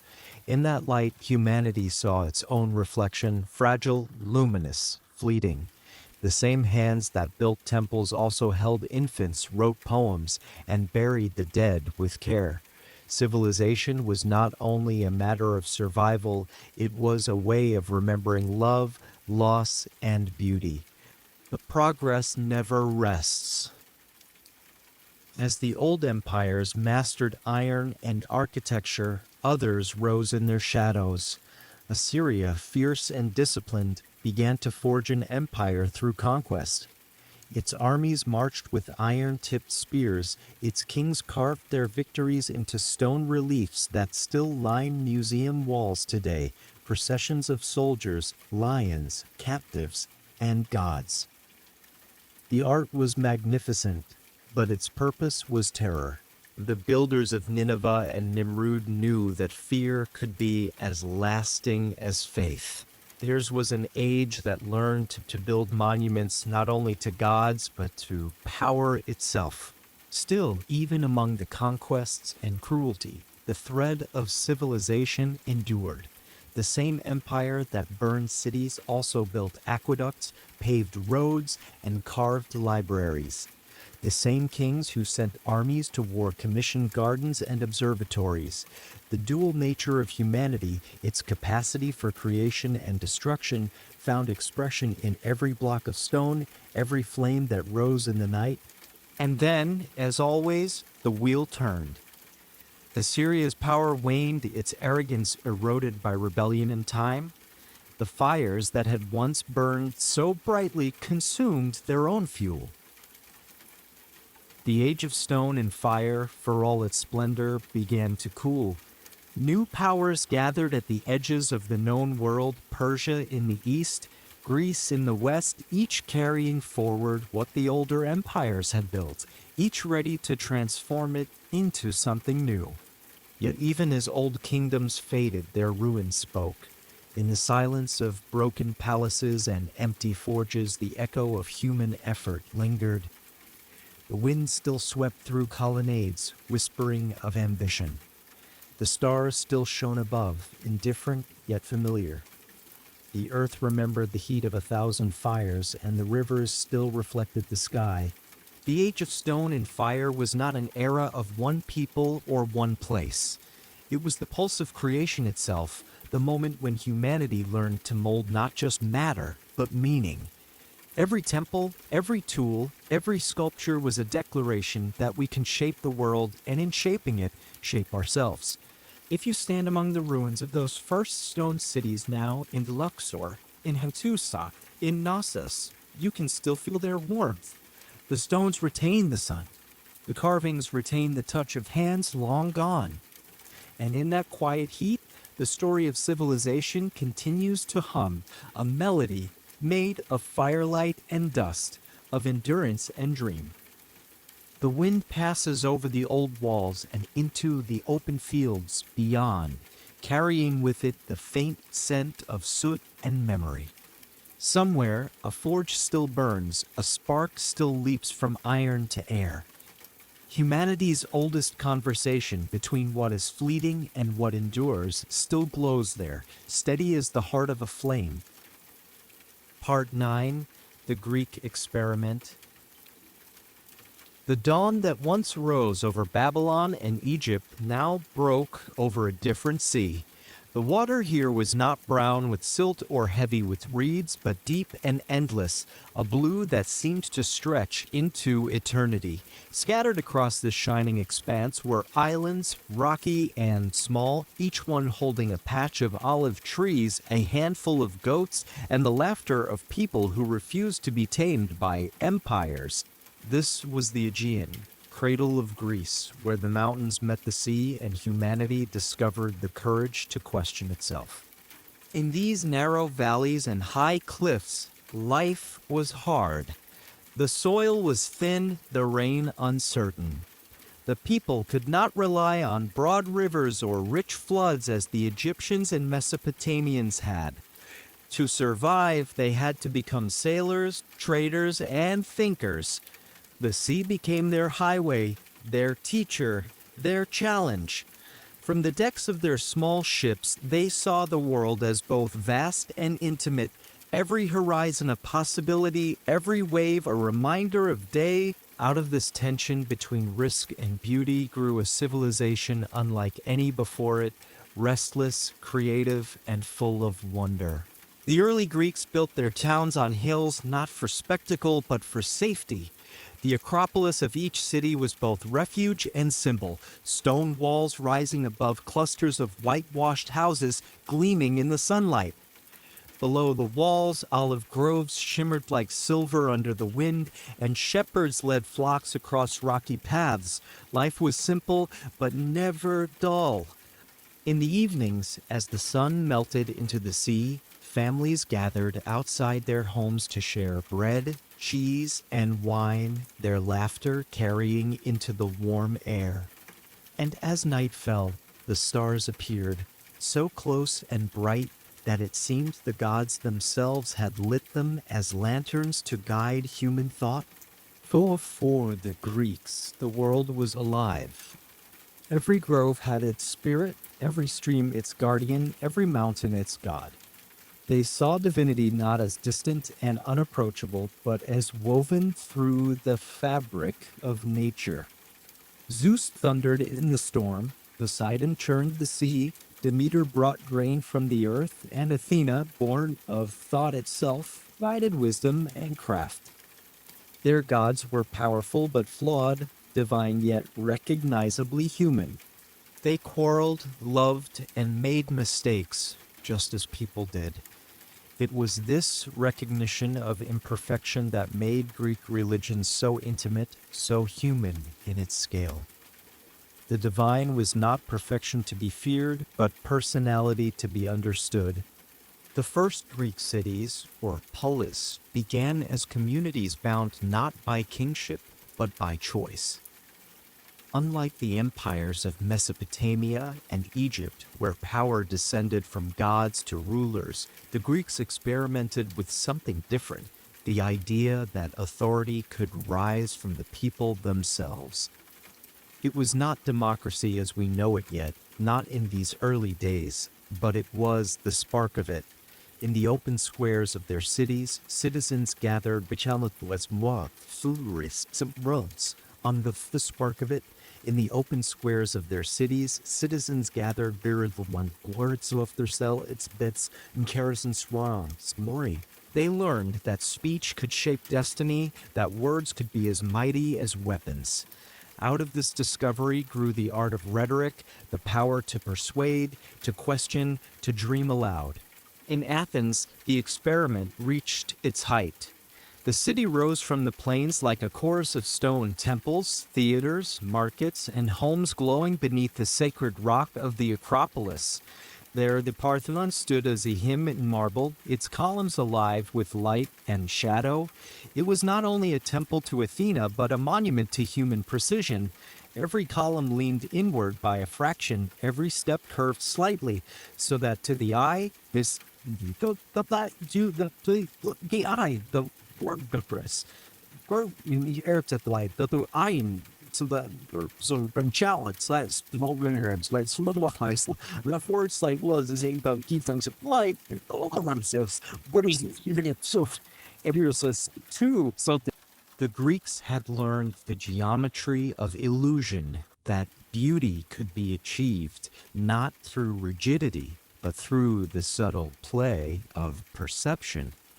The Parthenon was their masterpiece, a dialogue between symmetry and soul.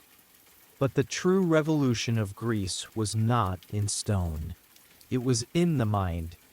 The Greeks dared to ask questions that no civilization before them had framed so clearly. What is virtue? Aristotle studied nature with patient curiosity, dissecting not only animals but logic and language. Philosophy, the love of wisdom, became a new form of devotion. The philosophers did not seek to escape the world, but to understand it. They looked at the stars and saw not omens, but patterns. They examined the human soul with the same care that a sculptor gives to marble. They taught that knowledge was not a gift from the gods, but the result of effort, of observation, discussion, and courage. To think was to be free. In this freedom, Greece discovered the beginning of reason. Yet this new freedom carried risks. For centuries, the Greeks had looked to the gods for order. Now, as thought replaced faith, order had to be built by human hands. In Athens, democracy grew fragile, flawed, brilliant. Every citizen had a voice, every voice had weight. Laws were debated, policies argued, decisions voted upon in the open air. It was noisy, messy, and often unjust. But it was alive. The people had become their own rulers, and for a moment in history, the experiment worked. Art followed thought. In marble and bronze, the Greeks sought to capture the ideal form, not divine perfection, but human potential. Their statues were no longer stiff symbols of worship, but living bodies frozen in motion, muscles tensed, faces breathed, hands stretched toward unseen goals. In their sculptures, humanity became its own standard of beauty. The sculptors of Greece did not build monuments to gods. They built mirrors for the soul. In the theaters, under open skies, playwrights explored the depths of human nature. Tragedy was born, not as entertainment, but as ritual. The Greeks believed that by watching stories of sorrow and consequence, people could purify their emotions, confronting fear and pity until both were understood. Aeschylus, Sophocles, Euripides, their plays still echo with the questions that haunt us. How do we live with guilt? How do we face fate? What happens when human pride defies the order of the world? Even comedy, lighter and sharper, became a form of philosophy, laughing at folly to reveal truth. The city-states flourished, but pride, as always, sowed division. Athens and Sparta, each believing itself the guardian of Greek destiny, turned their strength against one another. The Peloponnesian War burned for decades, leaving behind exhaustion and bitterness.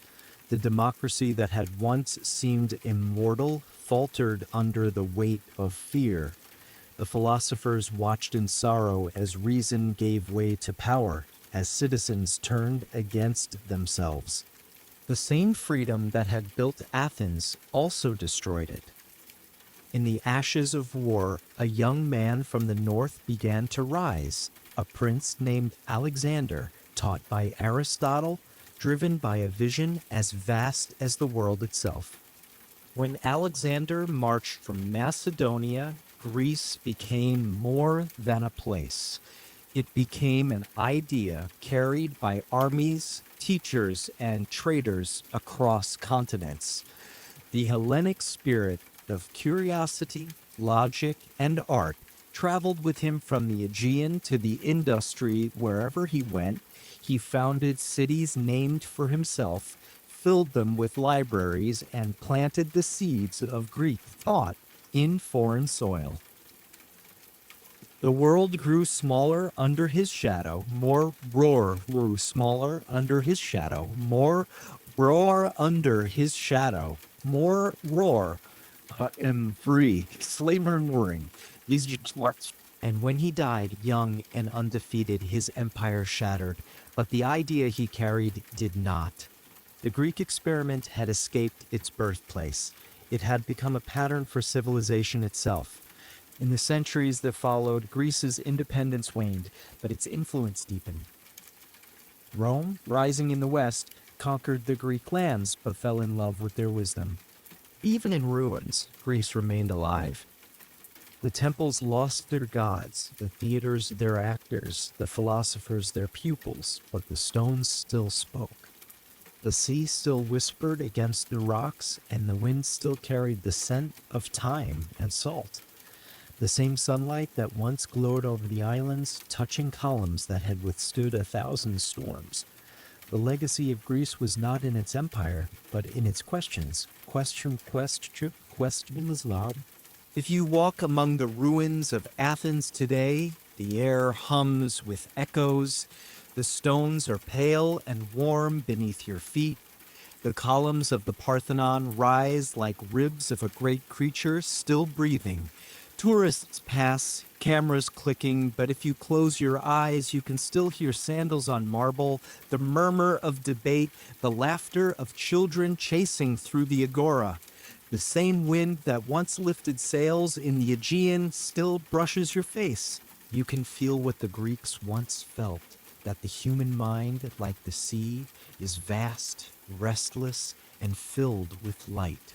The Greek experiment was not a single achievement.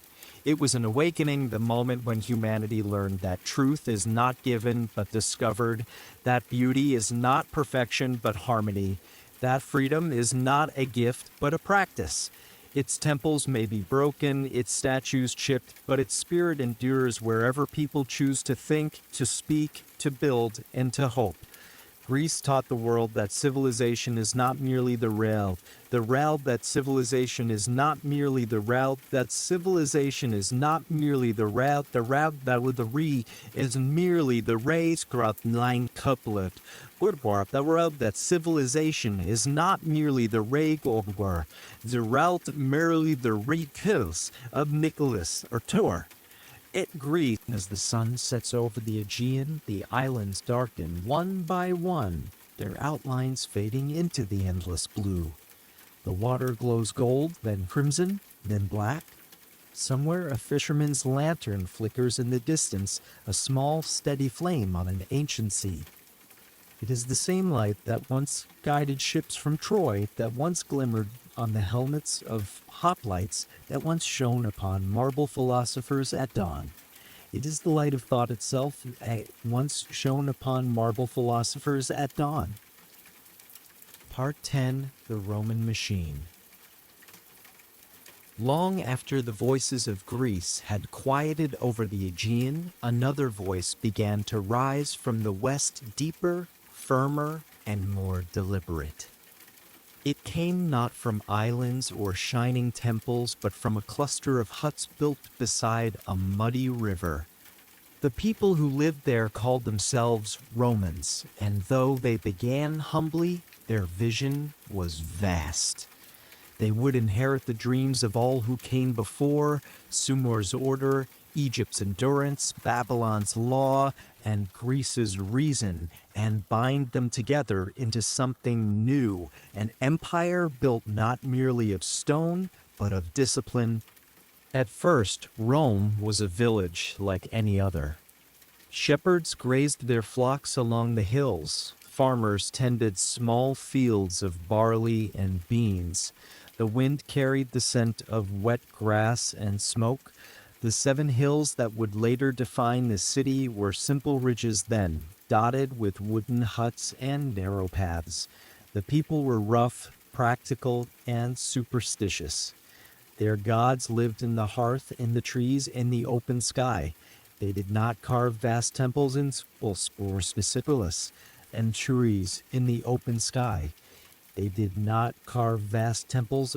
Instead, they honored simplicity, a coin tossed into a spring, a loaf of bread left at a shrine. Theirs was a religion of action, not speculation. And in that simplicity lay the seed of Rome's strength, a devotion to duty rather than dream. Over time, trade brought change. The Etruscans from the north built roads and walls, teaching the Romans the art of engineering. From the Greeks of the south came pottery, writing, and myth. Rome absorbed it all, never rejecting, always adapting. This was the genius of Rome, the ability to take what others had invented and make it stronger, simpler, and lasting. Where Greece questioned, Rome organized. Where Babylon built temples, Rome built road. Where Egypt worshipped eternity, Rome built it into law. As the small city grew, it learned to fight, first for survival, then for ambition. The Romans valued discipline above glory, order above impulse. Their legions marched like extensions of the city itself, precise, methodical, relentless. The soldiers carried short swords, rectangular shields, and the weight of purpose. They were builders as much as warriors, laying roads and bridges wherever they went, leaving behind the footprint of MPI, the footprint of MPI. To the Romans, conquest was not destruction, it was construction. Every victory ended with a surveyor's mark and a plan for a new settlement. Their empire was not a sprawl of chaos, but a grid of order. Within the city, the same discipline shaped daily life. The Forum became the heart of Rome, a place where law, religion, and commerce met under the open sky. Senators walked in white togas through its colonnades, their gestures measured, their voices steady. Orators addressed the crowd from the rostra, their words rising like architecture, balanced, layered, built to last. The Romans turned speech into engineering, each argument constructed as Kerfa, Ires, Workmol, Court, as Carfus, and the Romans turned speech into engineering, each argument constructed as Kerfa, Jetle Air, words like Lords like Smatrafto, or For, and Borenslot. They believed that reason was not only philosophy, but structure, the invisible mortar that held society together. Their engineers were unmatched.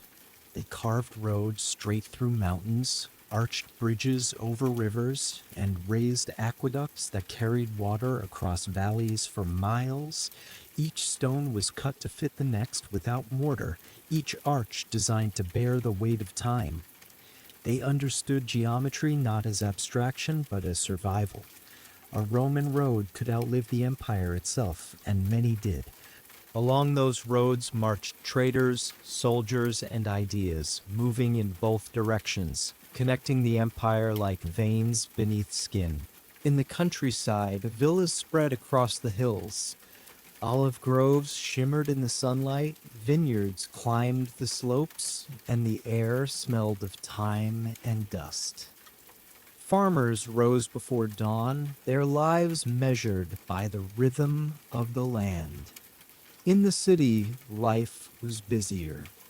Crowds filled the streets, vendors called from stalls, and the air hummed with the noise of carts and conversation.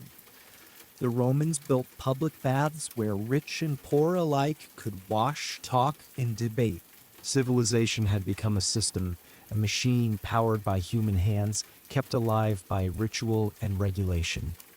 Yet the Roman heart was not only mechanical, it beat with imagination too. Their poets, Virgil, Horace, Ovid, wrote of love and loss, of gods and men, of the tension between duty and desire. Their sculptors shaped marble into living flesh, borrowing from Greek grace but grounding it in Roman gravity. Their architects invented concrete, the miracle that freed form from constraint. With it, they built domes that floated above space, archy, archy, archy, archy, archy, archy, archies, archy, archy, archy, archy, after the Pantheon, with its perfect oculus open to the sky, remains their quiet masterpiece, a circle of light moving across the floor like the hand of time. In that single structure, one feels the mind of Rome, rational, patient, eternal. Rome's greatness, however, was not only in its buildings or its laws, but in its belief in continuity. The Romans saw themselves as inheritors of all that came before and guardians of all that would come after. They did not think of empire as conquest, but as stewardship. Roads, aqueducts, and cities were their way of binding the world into one body. Each new province was absorbed, its gods adopted, its language tolerated. A citizen of Rome could be born in Africa, Spain, or Asia and still belong. It was the first global identity, fragile, ambitious, and intoxicating. Yet within this unity lay the seeds of decay. The machine that Rome had built required constant motion to survive. Its roads demanded repair, its armies demanded payment, its citizens demanded bread and spectacle. Wealth flowed from the provinces into the capital, and with it came complacency. The virtues that had once defined Rome, discipline, simplicity, endurance, began to fade beneath the weight of comfort. Senators debated philosophy while slaves carried their wine. The gap between ruler and ruled widened until even the forum's echo could not bridge it. In time, ambition turned inward. Generals fought not for Rome but for themselves. Legions swore loyalty to men instead of to ideals. Civil wars erupted, and with each one, the Republic fractured a little more. The Senate, once the conscience of the city, became a theater of self-interest. The streets ran with the noise of triumphal processions one year and riots the next. And then, amid the chaos, a single figure stepped from the turmoil: Julius Caesar, soldier, statesman, visionary, and symbol of Rome's final transformation. Caesar understood that the Republic could no longer govern an empire. Its institutions had been built for a city, not a world. He saw that Rome's strength lay not in endless debate, but in decision. He crossed the Rubicon and changed history. The Republic died, and the Empire was born. Yet even in death, the Republic's spirit lingered. Its laws, its language, its architecture, carried forward like embers in a new flame. Under Augustus Caesar's heir, the world entered what poets would call the Pax Romana, the Roman peace. Roads stretched from the Atlantic to the Euphrates. The Mediterranean became a single sea of commerce and culture, dotted with cities that mirrored Rome's plan. The empire's borders glowed with order: fortresses, lighthouses, harbors, and markets. It was a vision of civilization at its most confident, a world where everything had its place, every citizen his duty, every structure its function. The Roman machine, perfected, seemed unstoppable. And yet, within that perfection, cracks appeared. As the centuries passed, the peace grew brittle. The frontiers stretched too far, the armies too thin. Barbarian tribes pressed at the edges, drawn by the wealth within. The emperors grew distant, divine in title, but human in weakness. The old gods lost their hold, replaced by new faiths that spoke not of power, but of redemption. The city that had once ruled the world began to turn inward again. Still, even as decline crept closer, Rome remained magnificent. Its baths still steamed, its fountains still flowed, its roads still gleamed under the sun. The empire might have been fading, but its pulse was strong. Travelers from distant lands stood in awe of its scale, of amphitheaters that could hold 50,000 souls, of aqueducts that spanned valleys like bridges of air. They looked upon Rome and saw the culmination of all civilization, unaware that beneath its marble surface, the slow tide of time was already retreating. When at last the empire fractured, when the legions withdrew from Britain, when the frontiers collapsed, when the great city was sacked, the world mourned as if something eternal had ended. But Rome had never been a single city. It was an idea. Its laws lived on in courts, its roads beneath the feet of pilgrims, its language in the tongues of scholars and poets. Even its ruins remained alive, arches that still frame the sky, columns that moonlight is that lost grass through the sky, columns that halbers and the bristliness arches that in spread into. The machine had stopped, but its design endured. If you stand today in the Forum at sunrise, the air smells faintly of dust and jasmine. Birds perch on broken capitals. The first light of day pours through the arch of Titus, warming the marble to gold. The city around it hums with traffic and life, but within the ruins there is a hush, a pause that feels like reverence. The stones remember. They remember the tread of sandals, the echo of speeches, the clang of armor, the laughter of crowds in Earthan in Jestinly, for slang of Vermont, the laughter of crowds in Janrif in Moor, and the plethora were crowds and really was reached in Florlison, in Florless, even Werber, the laughter of crowds in Dulahas.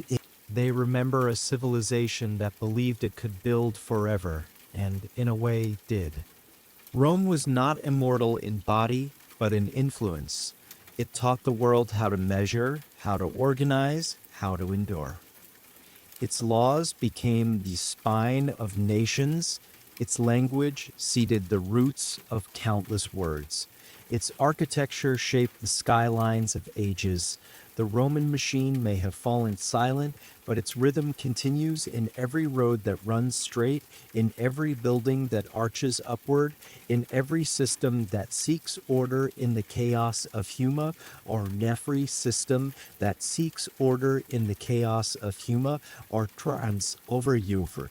In every system that seeks order in the chaos of Huma. As the sun sets behind the Palatine Hill, the shadows lengthen across the old stones, the air grows cool, and the city's lights begin to glow like embers. Rome no longer commands the world, yet it still defines it. The empire has become memory, and memory has become legacy. The world moves on, but beneath its progress, the heartbeat of Rome still echoes, steady, deliberate, eternal. Part 11. The Weight of Empire. The Roman world reached its height not with a roar, but with a hum, the steady, ordered murmur of a machine running perfectly. From Britain's cold forests to the deserts of Arabia, from the mountains of Gaul to the shores of Africa, the empire moved with precision. Roads stretched like veins across the landscape, aqueducts arched through the air, and laws carried authority farther than the eye could see. To live within Rome's borders was to live in the rhythm of civilization itself, an empire of schedules, taxes, and gods whose faces were carved in marble. Yet beneath the surface of triumph, there lingered a tremor, faint but constant, the soft warning sound of something too large to last. The heart of this empire still beat in Rome, a city of marble and fire. Its streets were wide, its buildings immense, its population countless. Senators walked beneath colonnades, slaves carried water and grain, merchants shouted prices over the hum of conversation. The air was thick with smoke from cooking fires, the smell of oil, wine, and dust. The great aqueducts brought clean water from the hills, pouring it into fountains and baths that clouds rattling porter from the hills, pouring it into fountains and baths that clouds place that led what of villix, or Joel 2, and sport you, Yatomer villains as that events. To the casual eye, Rome was perfection made visible, the dream of order given shape. But to those who looked closer, the cracks were already spreading.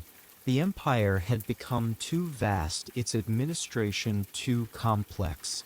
Every province demanded oversight, every army demanded pay, every road demanded repair.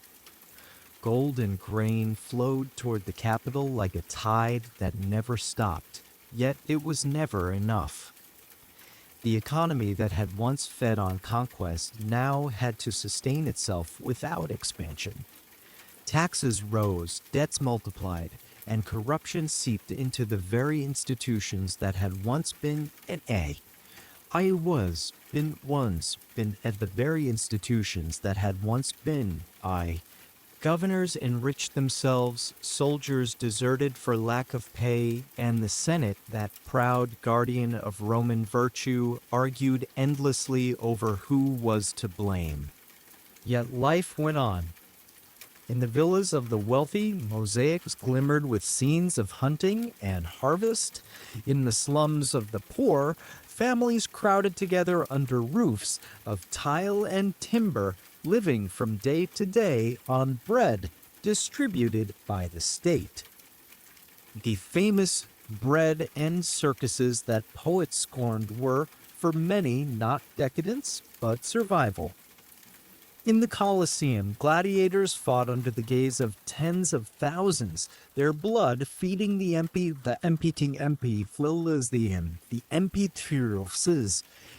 The crowds roared not only for victory, but for release from fear, from hunger, from the knowledge that all empires, even theirs, must one day fall. To walk through Rome at night was to feel the empire's dual nature. Torches flickered along marble streets, their light reflecting in bronze doors and gilded statues. The air pulsed with music from taverns, laughter from courtyards, and the distant chanting of priests. The city never truly slept. Even in the quiet hours before dawn, the river Tiber carried the sound of oars and water wheels. But beneath that life, beneath the glittering surface, there was a heaviness, the weight of maintenance, of constant vigilance. The empire was no longer a living organism of growth. It was a vast structure of stone that needed endless tending to stay upright. In the provinces, the story was more complex. In Gaul, farmers still tilled the soil, their children learning Latin alongside their native tongues. In Egypt, scribes still recorded the flow of the Nile, blending Roman administration with ancient ritual. In Judea, rebellion simmered beneath forced peace. In Britain, Roman forts stood at the edge of the known world, their watchtowers peering into fog and wilderness. To the empire's rulers, these lands were jewels, proof of Rome's universal reach. To the people who lived there, they were both home and burden. The roads and baths brought comfort, but the taxes, the soldiers, and the laws of distant governors brought resentment. The Pax Romana was peace, but peace enforced by iron. Still, Rome's genius endured. Its laws became more refined, its architecture more daring, its literature more introspective. The poet Virgil had once sung of empire as destiny, of Rome as the chosen heir to all history, but by the later centuries poets wrote not of glory, but of weariness.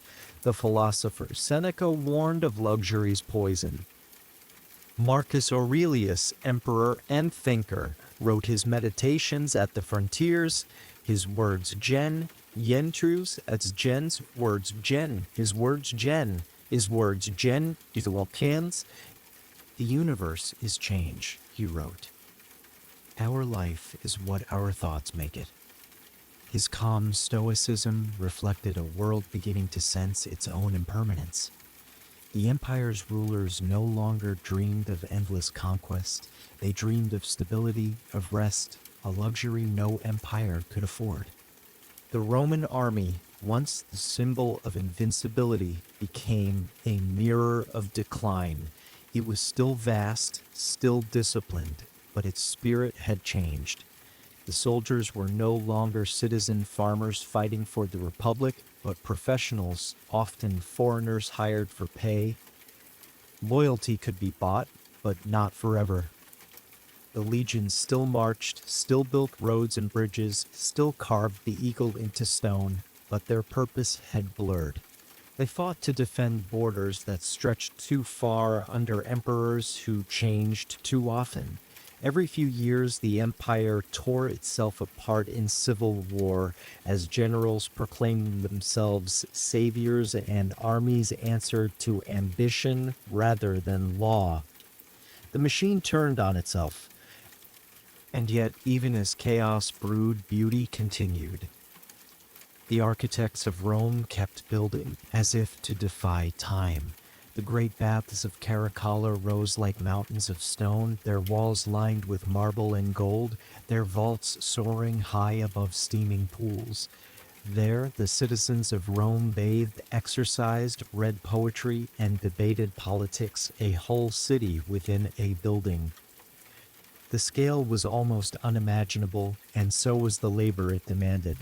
Thousands of slaves worked for years to raise it, each stone a reminder of the invisible hands that sustained the grandeur of the few. The empire's art had reached perfection just as its foundations began to crumble. Religion, too, was changing. The old gods of Olympus, Jupiter, Mars, Venus, still had their temples, but their power was fading. People sought something gentler, something that spoke to the soul rather than the state. In quiet corners of the empire, new beliefs spread, mystery cults from the east, philosophies of redemption and inner peace. Among them was a small faith born in the far provinces, preached by fishermen and wanderers, promising salvation not through power, but through humility. Christianity, once dismissed as a fringe movement, began to grow. Its message of equality and compassion offered what empire could not hope unbound by walls. The emperors watched with suspicion, then with curiosity, then with conversion. Constantine, seeing both the political and spiritual power of this new faith, embraced it. With that decision, the world shifted. The cross replaced the eagle, and the temples of Jupiter gave way to churches of Christ. The empire of stone began to merge with an empire of belief.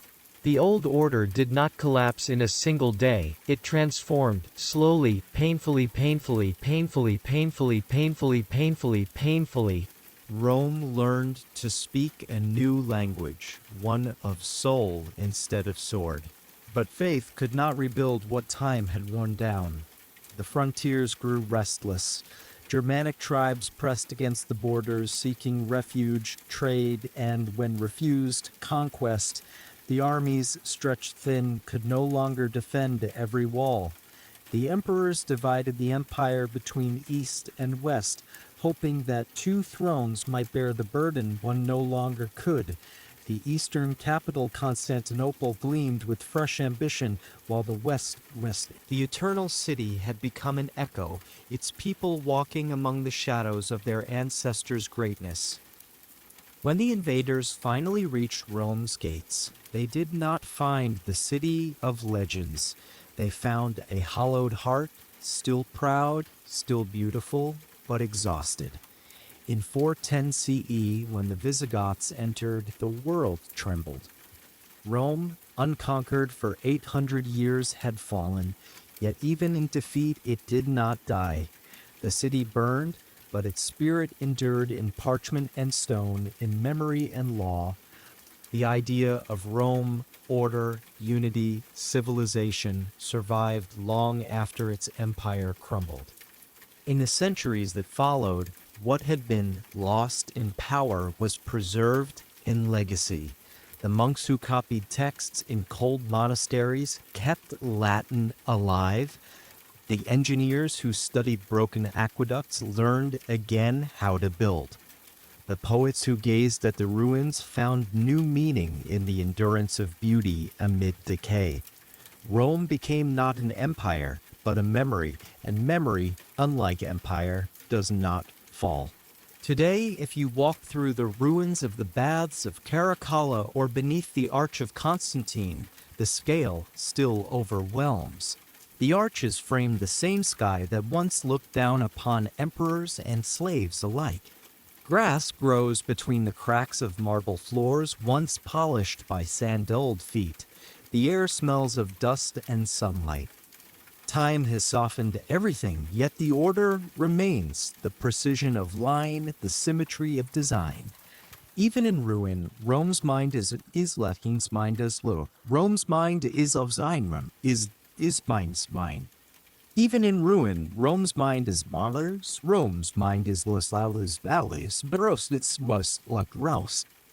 Even in ruin, the weight of empire was more than stone and law. It was the burden of ambition, of believing that the world could be perfected by human will alone. Rome carried that burden farther than any civilization before it, and though it stumbled beneath it, it left behind the shape of possibility. Its fall was not an ending, but a transformation, the old machine giving way to new forms, new faiths, new beginnings. The lesson of Rome is not that greatness isn't beginnings. The lesson of Rome is not that greatness still is no Rome, is not that greatness As the sun sinks behind the western hills, the ruins glow with a soft orange light. The birds return to their nests in the cracks of ancient walls. The air cools and the city breathes. Somewhere, water still flows through the old aqueducts, trickling quietly among the stones. The empire that once ruled the world has become part of the world it ruled, absorbed into the earth, into language, into memory. Its weight is no longer a burden, but an accent to. The A is no longer a burden, but a stuff or play. So it'll wear your aid is more about all better. In Necras now. There in the braves for the week, but and as night falls over the ruins, the stars appear. The same stars that once guided Roman ships and watched over the legions on distant roads. They look down now upon a quieter world, but the same questions remain. How long can order defy time? How far can ambition reach before it bends? The answers perhaps lie not in the rise of empires, but in the endurance of their echoes, soft, steady, and eternal, like the hum of history itself. It's the inception and answer, like the hum of history itself. The answers perhaps like this night amongst its lay. Part 12. The Crumbling Walls. The empire that had once stretched from the Atlantic to the Euphrates now lay in fragments, its edges frayed by time and pressure. The roads that had bound the world together still glistened faintly in the sun, but weeds had begun to creep between the stones. The aqueducts still carried water, but their arches were cracked, their flow uncertain. What had once been the heartbeat of civilization now throbbed faintly, as if history itself were holding it, as if history itself were holding it. The people of the 5th century still called themselves Romans, still spoke the old tongue, still prayed beneath the shadow of marble domes, but the world around them had changed. In the great city of Rome, the streets were quieter now. The crowds that once roared for gladiators in the Colosseum had vanished. The amphitheater's sand lay untouched except for the wind. The marble temples stood open to the sky, their roofs fallen in, their gods long abandoned. Grass grew where senators had once walked. The Forum, the heart of Roman life, had become a pasture for goats. Yet even in decay, the city was beautiful. The ruins glowed amber in the late afternoon light, their broken columns like ribs of an ancient beast still breathing beneath the weight of centuries. Rome had not died suddenly. It had drifted into silence, its greatness dissolving not in destruction but in fatigue. The western half of the empire was the first to falter. Its provinces had grown poor, its armies thin. The great estates of the wealthy spread wider each year, swallowing small farms, leaving the countryside dotted with abandoned homes. The cities, once engines of trade and culture, emptied slowly as people fled to the safety of walls or forests. The empire's population had grown weary of defending something it no longer understood. The legions withdrew from distant borders, from Britain, from Gaul, from the Rhine. The people who had once been Roman subjects were left to their own devices. Into this vacuum moved tribes that Rome had once called barbarian, the Goths, the Vandals, the Franks, the Saxons. They came not merely as conquerors, but as migrants seeking land, food, and peace. The lines between invader and refugee blurred. The emperors who still sat on the throne of Rome governed shadows. Their names changed with dizzying speed. Their decrees carried little weight beyond the city's walls. In truth, real power had already shifted elsewhere, to generals, bishops, and local warlords who ruled in the name of survival rather than empire. The Roman ideal of unity, once carved into stone, had become a matter of memory. And yet that memory endured, stubborn, luminous. Even the newcomers who entered Roman lands adopted its customs, its language, its religion. They might sack the cities, but they built upon their ruins. Rome had conquered them in spirit long before they conquered it in war. When the Visigoths came under Alaric, they entered Rome not as destroyers, but as inevitability made flesh. In 410, the Eternal City fell, though fall is too harsh a word for what happened. The gates opened, the walls were breached, and the old order sighed and let go. The invaders looted, yes, but they also marveled. They walked through streets lined with broken statues, through palaces filled with paintings and books. Even in ruin, Rome's presence was overwhelming. For 3 days, the city endured chaos, and then it was over. The world's greatest metropolis had been humbled, but not erased. It remained standing, scarred but alive, its people gathering once more amid the rubble to light their hearths and continue their lives. Outside the city, the countryside was changing too. The villas that had once been centers of wealth and leisure became fortresses, their walls thickened against raids. The great roads, once alive with caravans and merchants, grew empty. Travelers feared bandits and hunger more than war. The empire that had prided itself on movement and connection now splintered into isolation. In the quiet of the countryside, a new kind of life took root. Small life took root. Small of life took root. Small life to boys. Nu quiet into a life to grow. Yeah, small friendly law. Peasants planted, harvested, prayed, and endured. The rhythm of empire gave way to the rhythm of the earth. Civilization, once a flame of ambition, became an ember of survival. In the East, the story unfolded differently. While the Western Empire crumbled, the eastern half, with its capital at Constantinople, continued to shine. There, the old order found refuge. The emperor ruled from palaces of marble and gold. Scholars copied books in the libraries. Ships filled the harbors of the Bosphorus. The Byzantine Empire, as it would later be called, preserved what the West had lost: Roman law, Greek philo. It was not the Rome of Caesars and legions, but it was Rome nonetheless, reborn in another tongue, another light. Its mosaics shimmered with saints instead of emperors. Its domes echoed with prayer instead of politics. The empire had moved eastward, carrying with it the last steady flame of the ancient world. In the West, faith replaced empire as the center of order. The Church became the new Rome, the last institution to stand unbroken amid the ruins. Its bishops wielded moral power where senators once held civic authority. The Pope, seated in the same city that emperors had ruled, became the shepherd of a scattered flock. Churches rose from the stones of temples, their bells replaced the sound of marching legions.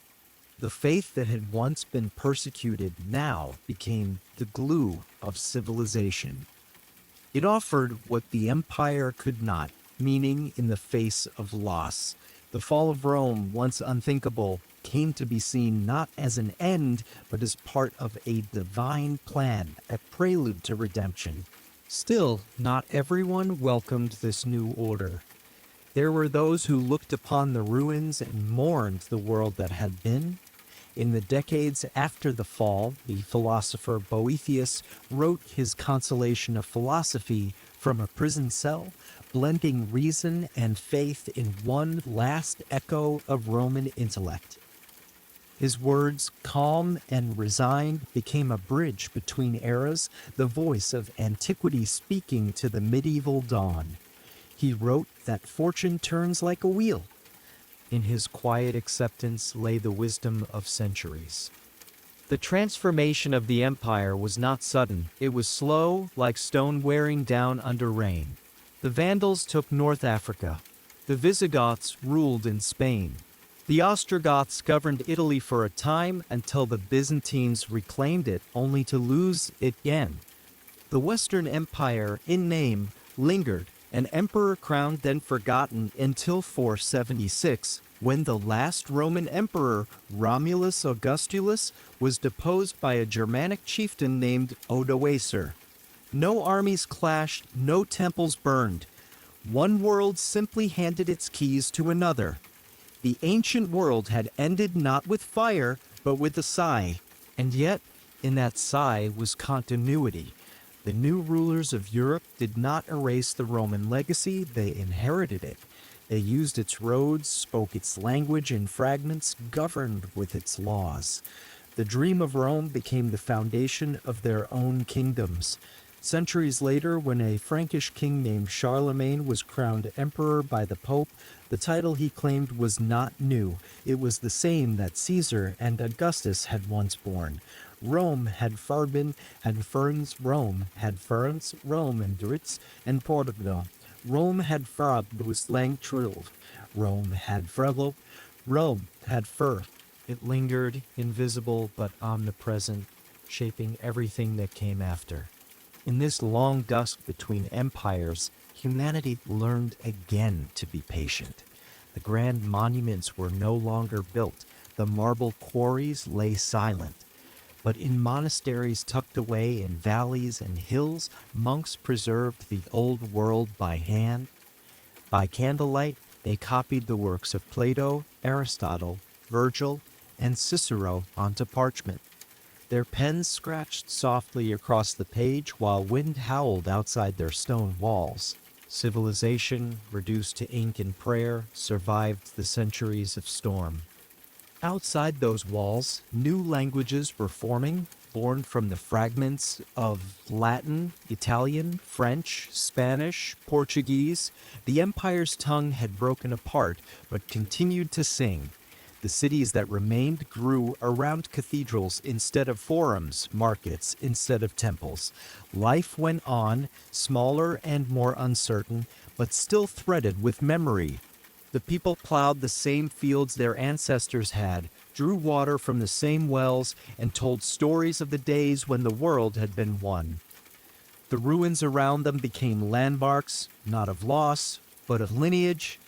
If you walk among those ruins today, the shattered arches of the Colosseum, the half-buried stones of a Roman villa, the crumbling aqueduct stretching across a quiet valley, you can still feel the breath of that long twilight. The air smells of dust and time. The stones are warm beneath your hand, smooth from centuries of wind. They do not mourn, they simply endure. And in that endurance lies the secret of civilization. The walls crumble, but the pattern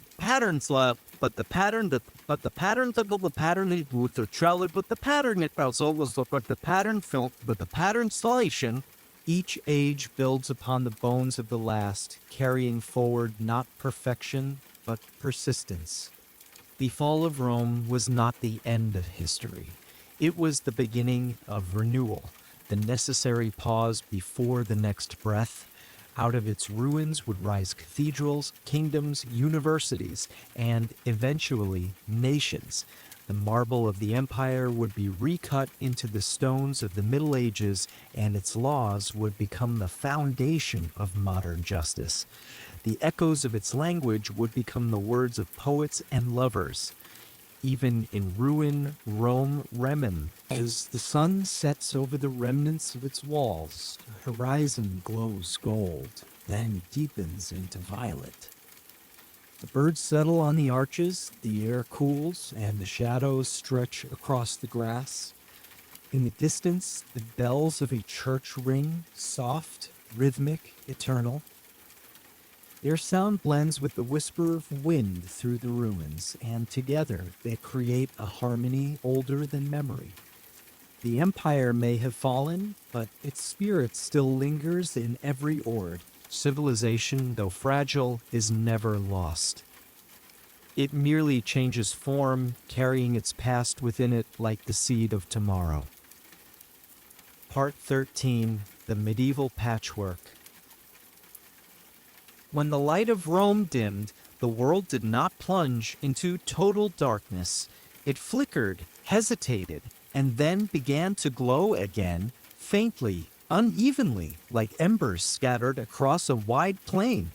The centuries that followed were neither entirely dark nor entirely bright. They were a mosaic of contrasts, ruin and renewal, silence and song, brutality and beauty, a patchwork of worlds stitched together from what remained.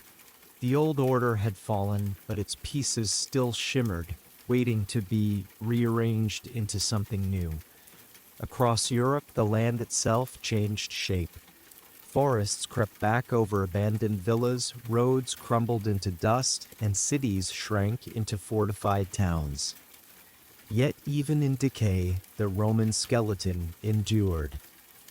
Bridges still spanned rivers, aqueducts still carried water, and the ghost of the empire lingered in every field boundary and every Latin prayer whispered at dawn. The people who lived among the ruins no longer called themselves Romans, but their lives still followed rhythms the empire had set centuries before. The air carried both the scent of damp earth and the faint perfume of memory. New rulers rose from unexpected places. The Germanic tribes that had once toppled Rome learned to govern what they had conquered. The Franks in Gaul, the Lombards in Italy, the Visigoths in Spain, each blended their native customs with the language and laws of the fallen empire. Out of chaos, a new order began to take shape. It was rough, local, personal. Kings ruled by charisma and sword, not bureaucracy. Loyalty was measured in oaths. As loyalty was measured in oaths, castles rose from hilltops, small but defiant, their stones cut from the ruins of Roman walls. Civilization had retreated from the grand to the intimate. Amid this shifting landscape, one power remained constant: the church. Its bishops were now the keepers of knowledge, its monasteries the last libraries of the ancient world. In cold cloisters, monks bent over parchment, copying the words of Plato and Augustine, Virgil, and the Gospels. The scratching of quills replaced the echo of marching legions. Candlelight flickered on ink and gold leaf, transforming words into art. Each manuscript was a prayer of patience, a bridge of thought stretching across the centuries. If Rome had once ruled the world through roads and laws, the church now ruled it through memory and faith. In the towns that survived, markets reawakened. The smell of bread and wool filled narrow streets. Traders from distant lands began to return, Arabs from the south, Byzantines from the east, Norsemen from the north. The Mediterranean, once a Roman lake, became a crossroads again. Ships carried silk with spices and stories. From Baghdad came the wisdom of scholars, from Constantinople the glitter of mosaics, from the coasts of Africa, Africs of Africs, of Africs of Africas of Africs, from the coasts of Africa of mosaics, from the coasts of Africa of mosaics, from the coasts of Africa shore of Africa saints, from the coasts of South Africa. Slowly, the boundaries of the known world began to widen once more. And yet, for most, life was simple, even harsh. Peasants lived in wooden huts with thatched roofs, rising with the dawn and sleeping when the light faded. Their days were measured by bells from the nearest monastery, morning prayer, midday mass, evening chant. They worked the land for lords they rarely saw, paid taxes in grain or labor, and found joy in the small certainties of harvest and holy days. The world had become smaller, but perhaps more become smaller, but perhaps more become lantumius, more than speaking world of thought, as more developer on single developer. Just last time. Faith replaced law as the glue of society. The church, too, evolved into both shepherd and sovereign.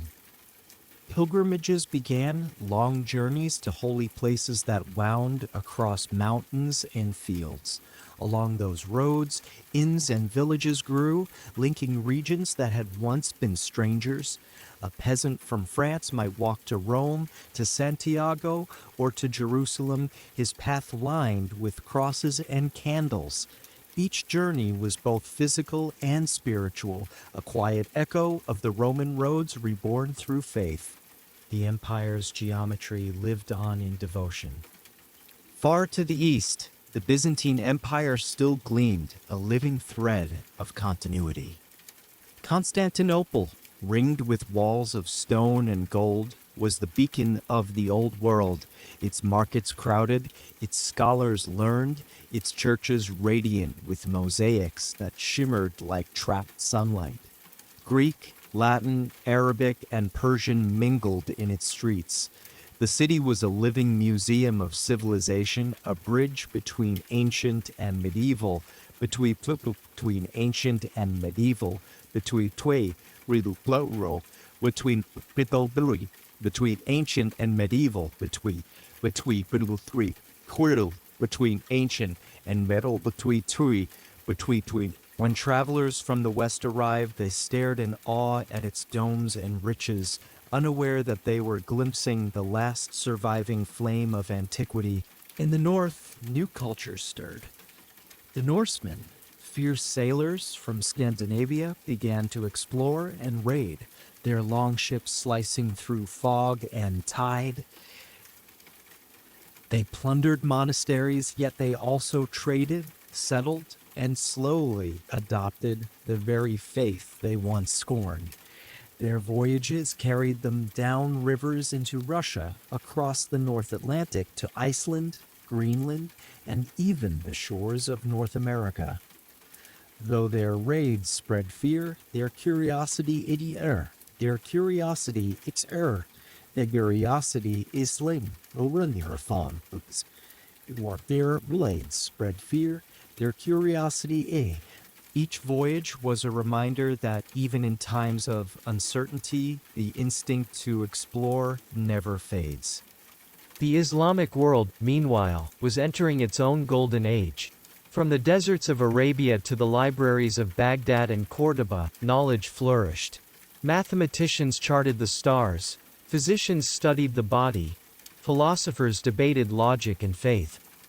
While Europe rebuilt from the ruins, the scholars of the caliphates preserved and expanded the wisdom of Greece and Rome. Their translations would one day return to Europe and ignite new light. Civilization had not vanished, it had only shifted its center of gravity. In the heart of Europe, the dream of empire flickered again. In 800 CE, on Christmas Day, a Frankish king named Charlemagne knelt in the great church of St. Peter's in Rome. As he prayed, the Pope placed upon his head a crown, the crown of the new Roman Empire. The congregation erupted in song, and in that moment the idea of Rome was reborn. Charlemagne ruled from Aachen, not the Tiber, but he carried the same ambition. To unite, to unite, to unite. He carried the same ambition. To unite, he built schools, reformed churches, and sent scholars to gather knowledge from distant lands. His empire would not last beyond his heirs, yet the dream he kindled of a Europe joined by culture rather than conquest would echo for centuries. The patchwork of the medieval world was uneven but alive. In one valley, peasants labored under feudal lords. In another, monks brewed ale and copied scripture. In yet another, merchants sold cloth dyed with foreign colors. Cathedrals began to rise, stone mountains that took generations to complete. Each block was a prayer, each stained glass window a sermon in color. In their soaring arches and pointed towers, one could glimpse the old Rome one could glimpse the old Rome, one could glimpse the old Rome. Civilization was learning to build again, to dream upward again. War, of course, never disappeared. Borders shifted constantly. Lords fought for land, kings for crowns, popes for power. The Crusades, launched in the name of faith, became a tangled blend of devotion and ambition. Knights marched under crosses, their banners bright against desert suns, convinced they were fighting for heaven. Yet even these wars carried unexpected consequences. Trade routes reopened, cultures mingled, and knowledge crossed seas. From these collisions came growth, painful but transformative. Through it all, the rhythm of daily life continued: harvests, births, deaths, prayers. The medieval world was not the darkness it is sometimes imagined to be. It was a time of rebuilding, of slow, steady recovery. The grandeur of Rome had given way to the intimacy of community. Civilization no longer belonged to emperors, but to countless anonymous hands, to farmers tilling soil, to stonemasons carving gargoyles, to monks tracing folklore, to monks tracing. Each act, however small, kept the great story alive. If you wander today through a medieval town, its cobbled streets winding past half-timbered houses, its church tower rising above tiled roofs, you can still sense that continuity. Beneath every stone lies another, older one. The walls of the church may have been built from the ruins of a Roman temple. The road beneath your feet may follow the path of a forgotten legion. The air carries both the scent of smoke and bread, both the echo of hymn and hammer. It is the sound of civilization remade by necessity, crafted not by kings but by survivors. The medieval patchwork was imperfect, but it endured. From its fragments, Europe learned patience, humility, and craft. It rediscovered beauty, not in perfection, but in persistence. Every monastery, every market, every cathedral was a tile in the mosaic of recovery, proof that even when the grand walls crumble, people will build anew, one stone, one prayer, one song at a time. And as the centuries turned, the patchwork grew tighter. Trade revived, learning returned, and cities began once again to hum with energy. The long night of uncertainty gave way to a soft dawn, the first glimmers of the age that would follow. The spirit of Rome, long buried beneath fields and forests, began to stir once more, preparing to rise again in marble, art, and reason. Part 14: The Renaissance Awakens. For centuries, Europe had lived in a rhythm of endurance, plowing, praying, building, and believing. The world was steady, enclosed by faith, its mysteries explained by scripture, and its boundaries defined by tradition. Yet somewhere in that stillness, a quiet restlessness began to stir. In the cloisters where monks copied ancient texts, a few curious minds started to read them not as holy relics, but as conversations, voices from another time, calling across the ages. In the markets of Italian cities, merchants returning from distant lands brought not only spices and silk, but stories of new worlds and forgotten wisdom. Slowly, the air began to change. The medieval night gave way to dawn. The Renaissance had begun on. The Renaissance had begun on. The Renaissance had begun noon. It started in the city-states of Italy, Florence, Venice, Milan, Rome, places where wealth and curiosity walked hand in hand. Trade had made them rich, and with wealth came the freedom to dream. Guilds of weavers, bankers, and shipbuilders funded art as naturally as they built bridges. The old monasteries had guarded knowledge, the new patrons wanted to expand it. They looked backward, not in nostalgia, but in admiration. The ruins of Rome, scattered and silent, became their teachers again.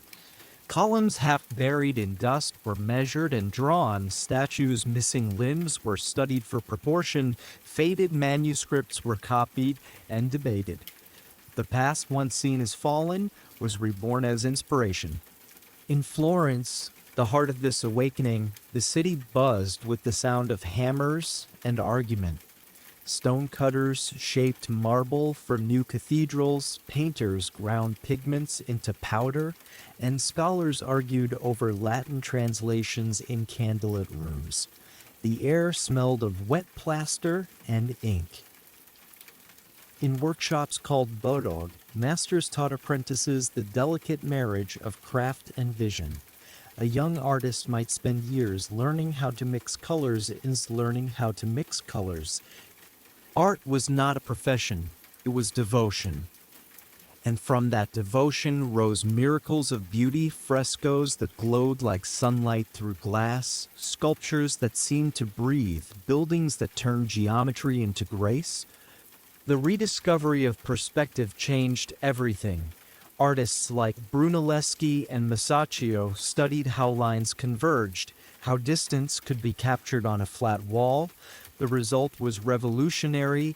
Paintings no longer looked like symbols, but like windows into the real world. Depth returned to art just as it was returning to thought. Humanity began to see itself not as a subject beneath heaven, but as a creator within it. The divine was still honored, but the human form, its beauty, frailty, and dignity took center stage. In the hands of painters like Botticelli, Raphael, and Leonardo da Vinci, humanity became sacred once again.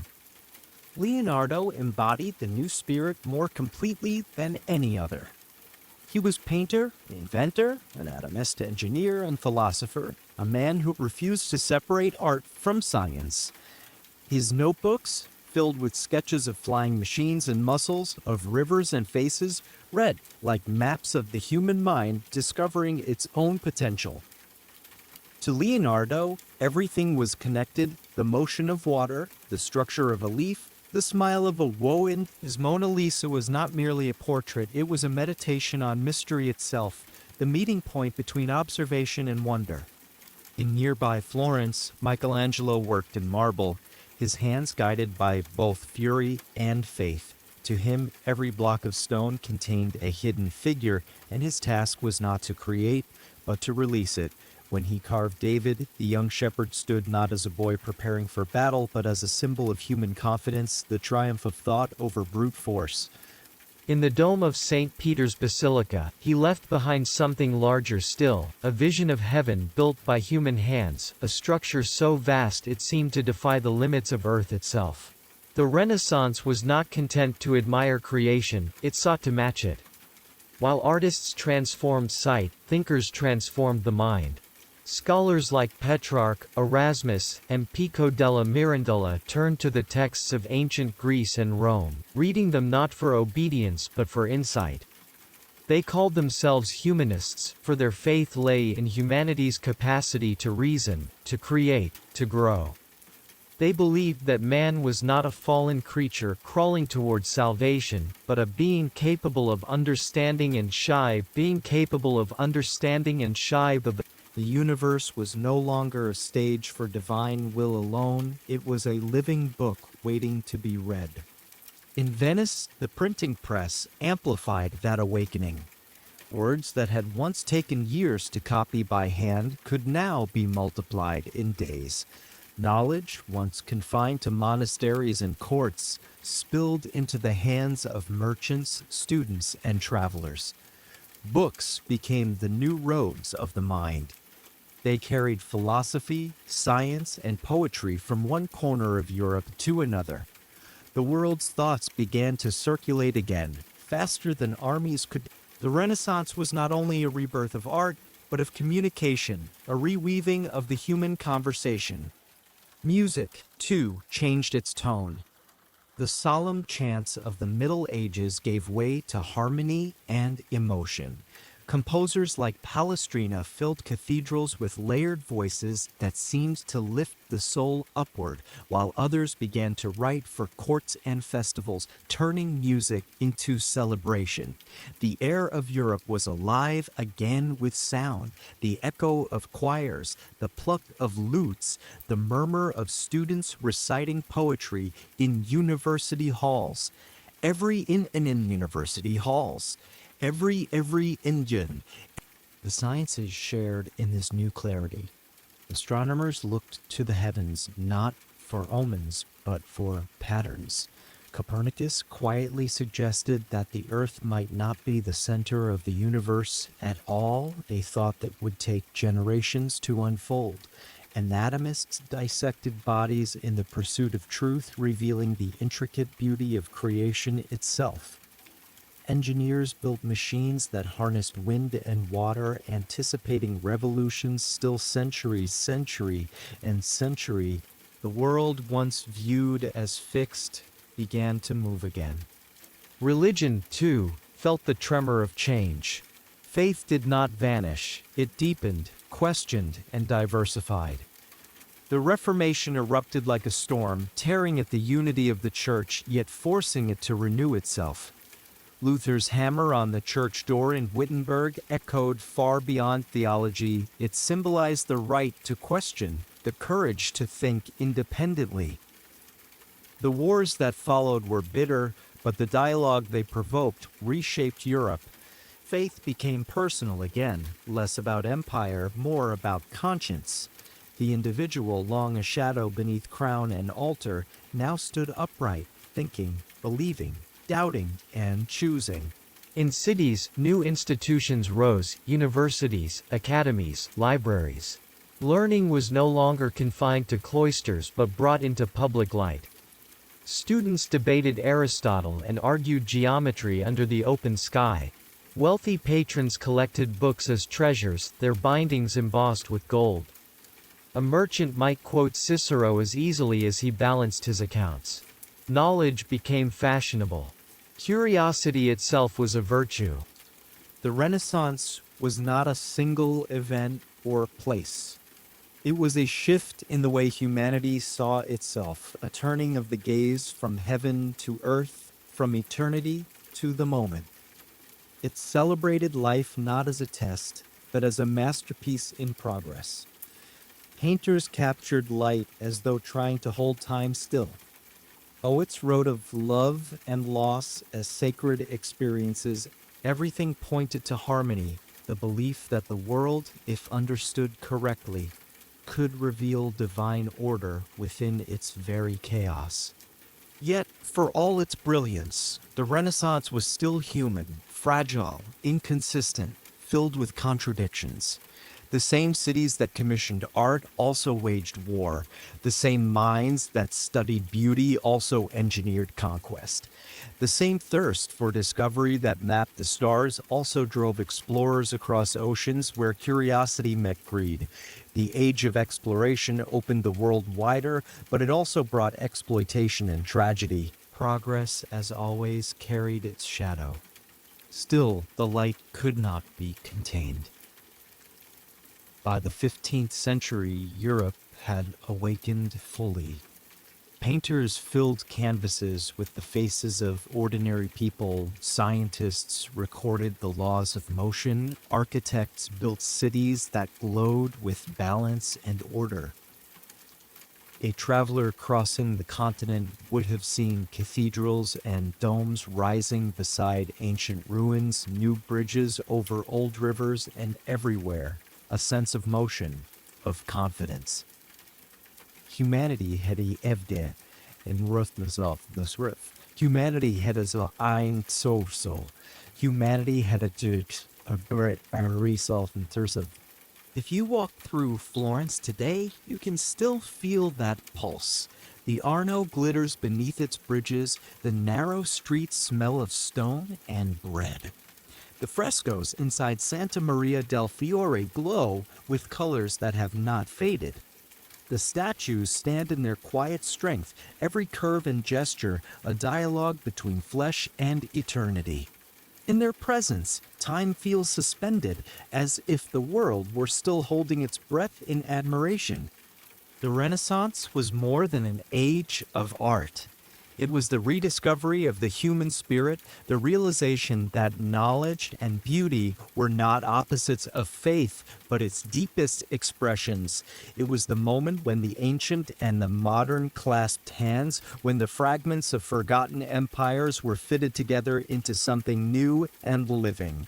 It was proof that even after centuries of silence, civilization can remember its own song.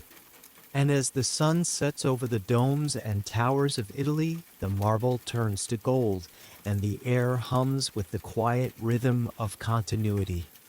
The same stars that once guided philosophers and explorers still glow above, reflected in the river below. The city rests, but the light remains, the eternal echo of a world that, once awakened, could never sleep again. Part 15. The Modern Inheritance. The story of civilization is not a straight road, but a winding path through valleys of loss and peaks of renewal. The ruins of Ur and Uruk, of Athens and Rome, of Florence and countless nameless towns still whisper the same quiet truth that each generation builds upon the bones of those before it. The Renaissance had reawakened humanity's mind. The centuries that followed would test its heart. The old light had returned, and with it came new question and new question. What would humanity do with its rediscovered power? What would it mean to be civilized in a world that could now reshape itself? The modern age began not with a single discovery, but with a new way of seeing. The telescope and the microscope extended the eye, the printing press extended the voice, the compass extended the reach of the human hand. The earth itself, so long considered the center of creation, was revealed to be a traveler among others, one sphere of dust and light adrift in infinite sea. The revelation was both humbling and exhilarating. Humanity had moved from wondering why the world existed to asking how it worked. Science became the new language of faith, not against belief, but alongside it. Galileo turned his lenses skyward and saw moons circling Jupiter, proof that not all revolved around man. Newton described gravity as both force and poetry, a harmony holding the universe together. Descartes, Bacon, Kepler each added a note to the grand symphony of understanding. Their discoveries did not banish mystery, they deepened it, replacing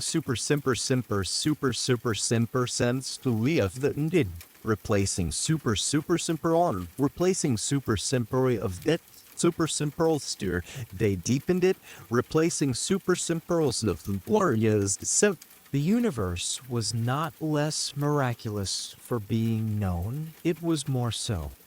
Humanity had begun to read the mind of nature, and in doing so found itself reflected there. The industrial age followed like thunder after lightning.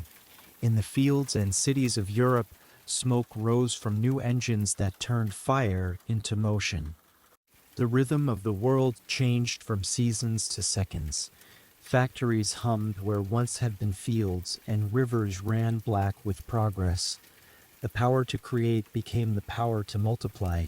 Inventions poured forth, the steam engine, the locomotive, the telegraph. Distance shrank, speed expanded, and the air itself seemed alive with electricity. The modern city was born, vast, noisy, luminous.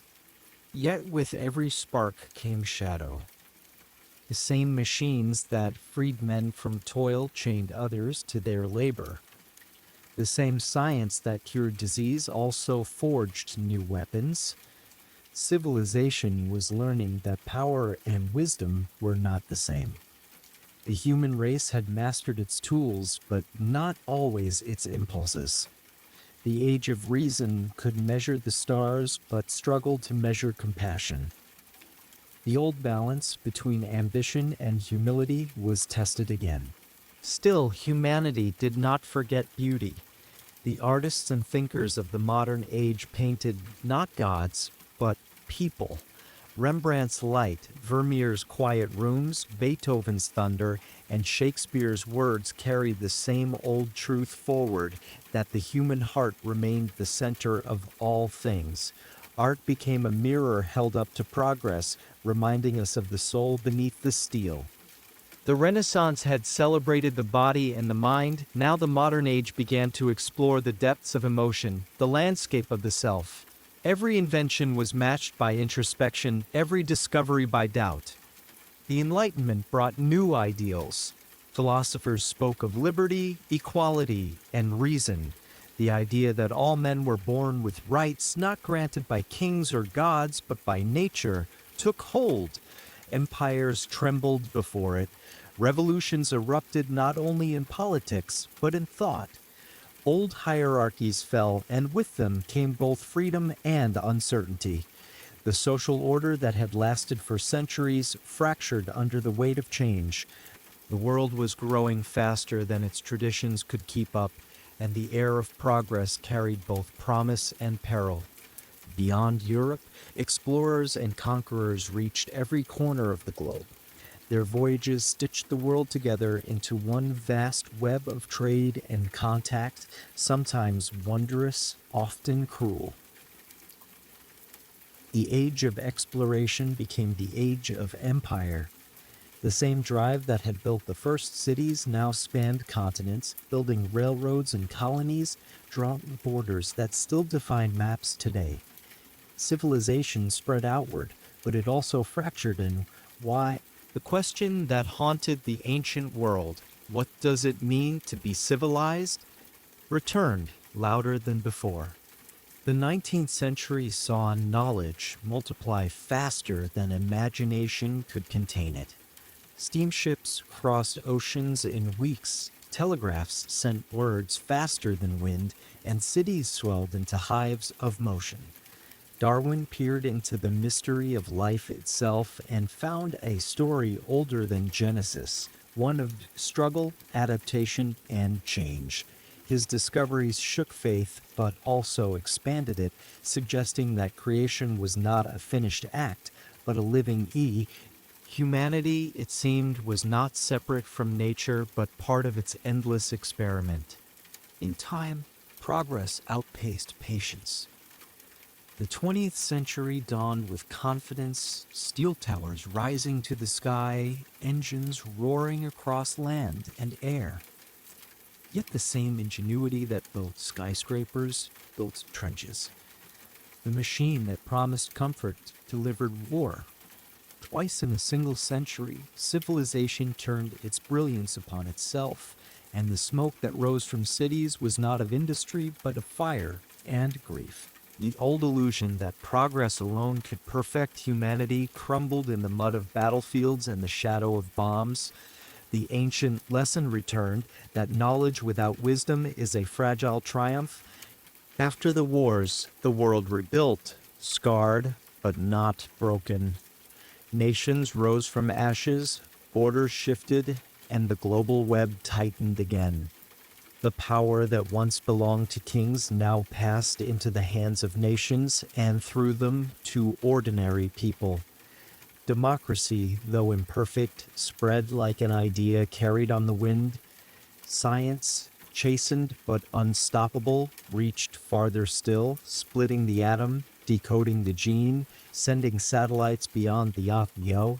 Humanity stood once more on the edge of the unknown, gazing not toward heaven, but outward into the infinite. The digital age followed, quiet but profound. Information, once stored on clay tablets and parchment, then in books and libraries, now flowed like light. A thought written in one corner of the world could be read in another, in an instant. The dream of connection that began with the first traders on the Tigris had finally been realized, though in a form they could never have imagined. The planet had become a single conversation. Yet even now, the old tension remained, the challenge of using connection for understanding rather than noise, for wisdom rather than distraction. Through all these transformations, one thread endures: the pulse of creation, the will to build, the longing to know. The same instinct that drove the first farmers to tame rivers now drives scientists to map galaxies. The same need for meaning that built temples now builds art, literature, and digital worlds. Civilization has never been one thing. It is a dialogue between what we can make and what we can imagine. Every age from Sumer to Silicon Valley is a verse in that same poem, written in clay, in marble, in ink, and now in light. If you look at our cities from above, their grids of streets glowing at night, their rivers flowing like ribbons of mercury, you can still see the shape of history within them. The straight lines of Roman roads, the domes of Renaissance cathedrals, the marketplaces that echo the first bazaars. Every building, every invention, every song carries within it the dust of older worlds. We are all living inside the memory of civilization, walking on found day, walking on found day, walking on found day, the Seth Memories. And yet, even as we look forward toward stars, toward machines, toward futures beyond imagining, the same questions remain. What is progress without purpose? What is power without compassion? What does it mean to be human in a world that can now shape itself endlessly? The answers, as always, lie not in technology or empire, but in the quiet places, in the hand that writes, in the heart that wonders, in the small acts of kindness, the Enshegna Civilization is not measured by what it builds, but by what it remembers. The ruins of our past remind us that greatness is not permanence, but renewal. The clay tablet, the cathedral, the circuit, all are echoes of the same impulse to reach beyond ourselves, to leave a trace, to say we were here. And so the story continues. Not finished, not perfect, but alive. If you walk through any modern city at dusk, when the lights begin to bloom and the streets hum with life, you can almost hear it, the faint, unbroken song of history. It is the same melody that once rose from the forges of Sumer, the temples of Babylon, the markets of Athens, the forums of Rome, and the workshops of Florence. It hums beneath the engines, beneath the chatter, beneath the pulse of electricity. It is the sound of Humana. And as the night settles over the world, the cities glow like constellations upon the earth, a mirror to the stars that have watched us since the beginning. Between the two, the story continues, fragile and bright. The first cities rose and fell, and so will we.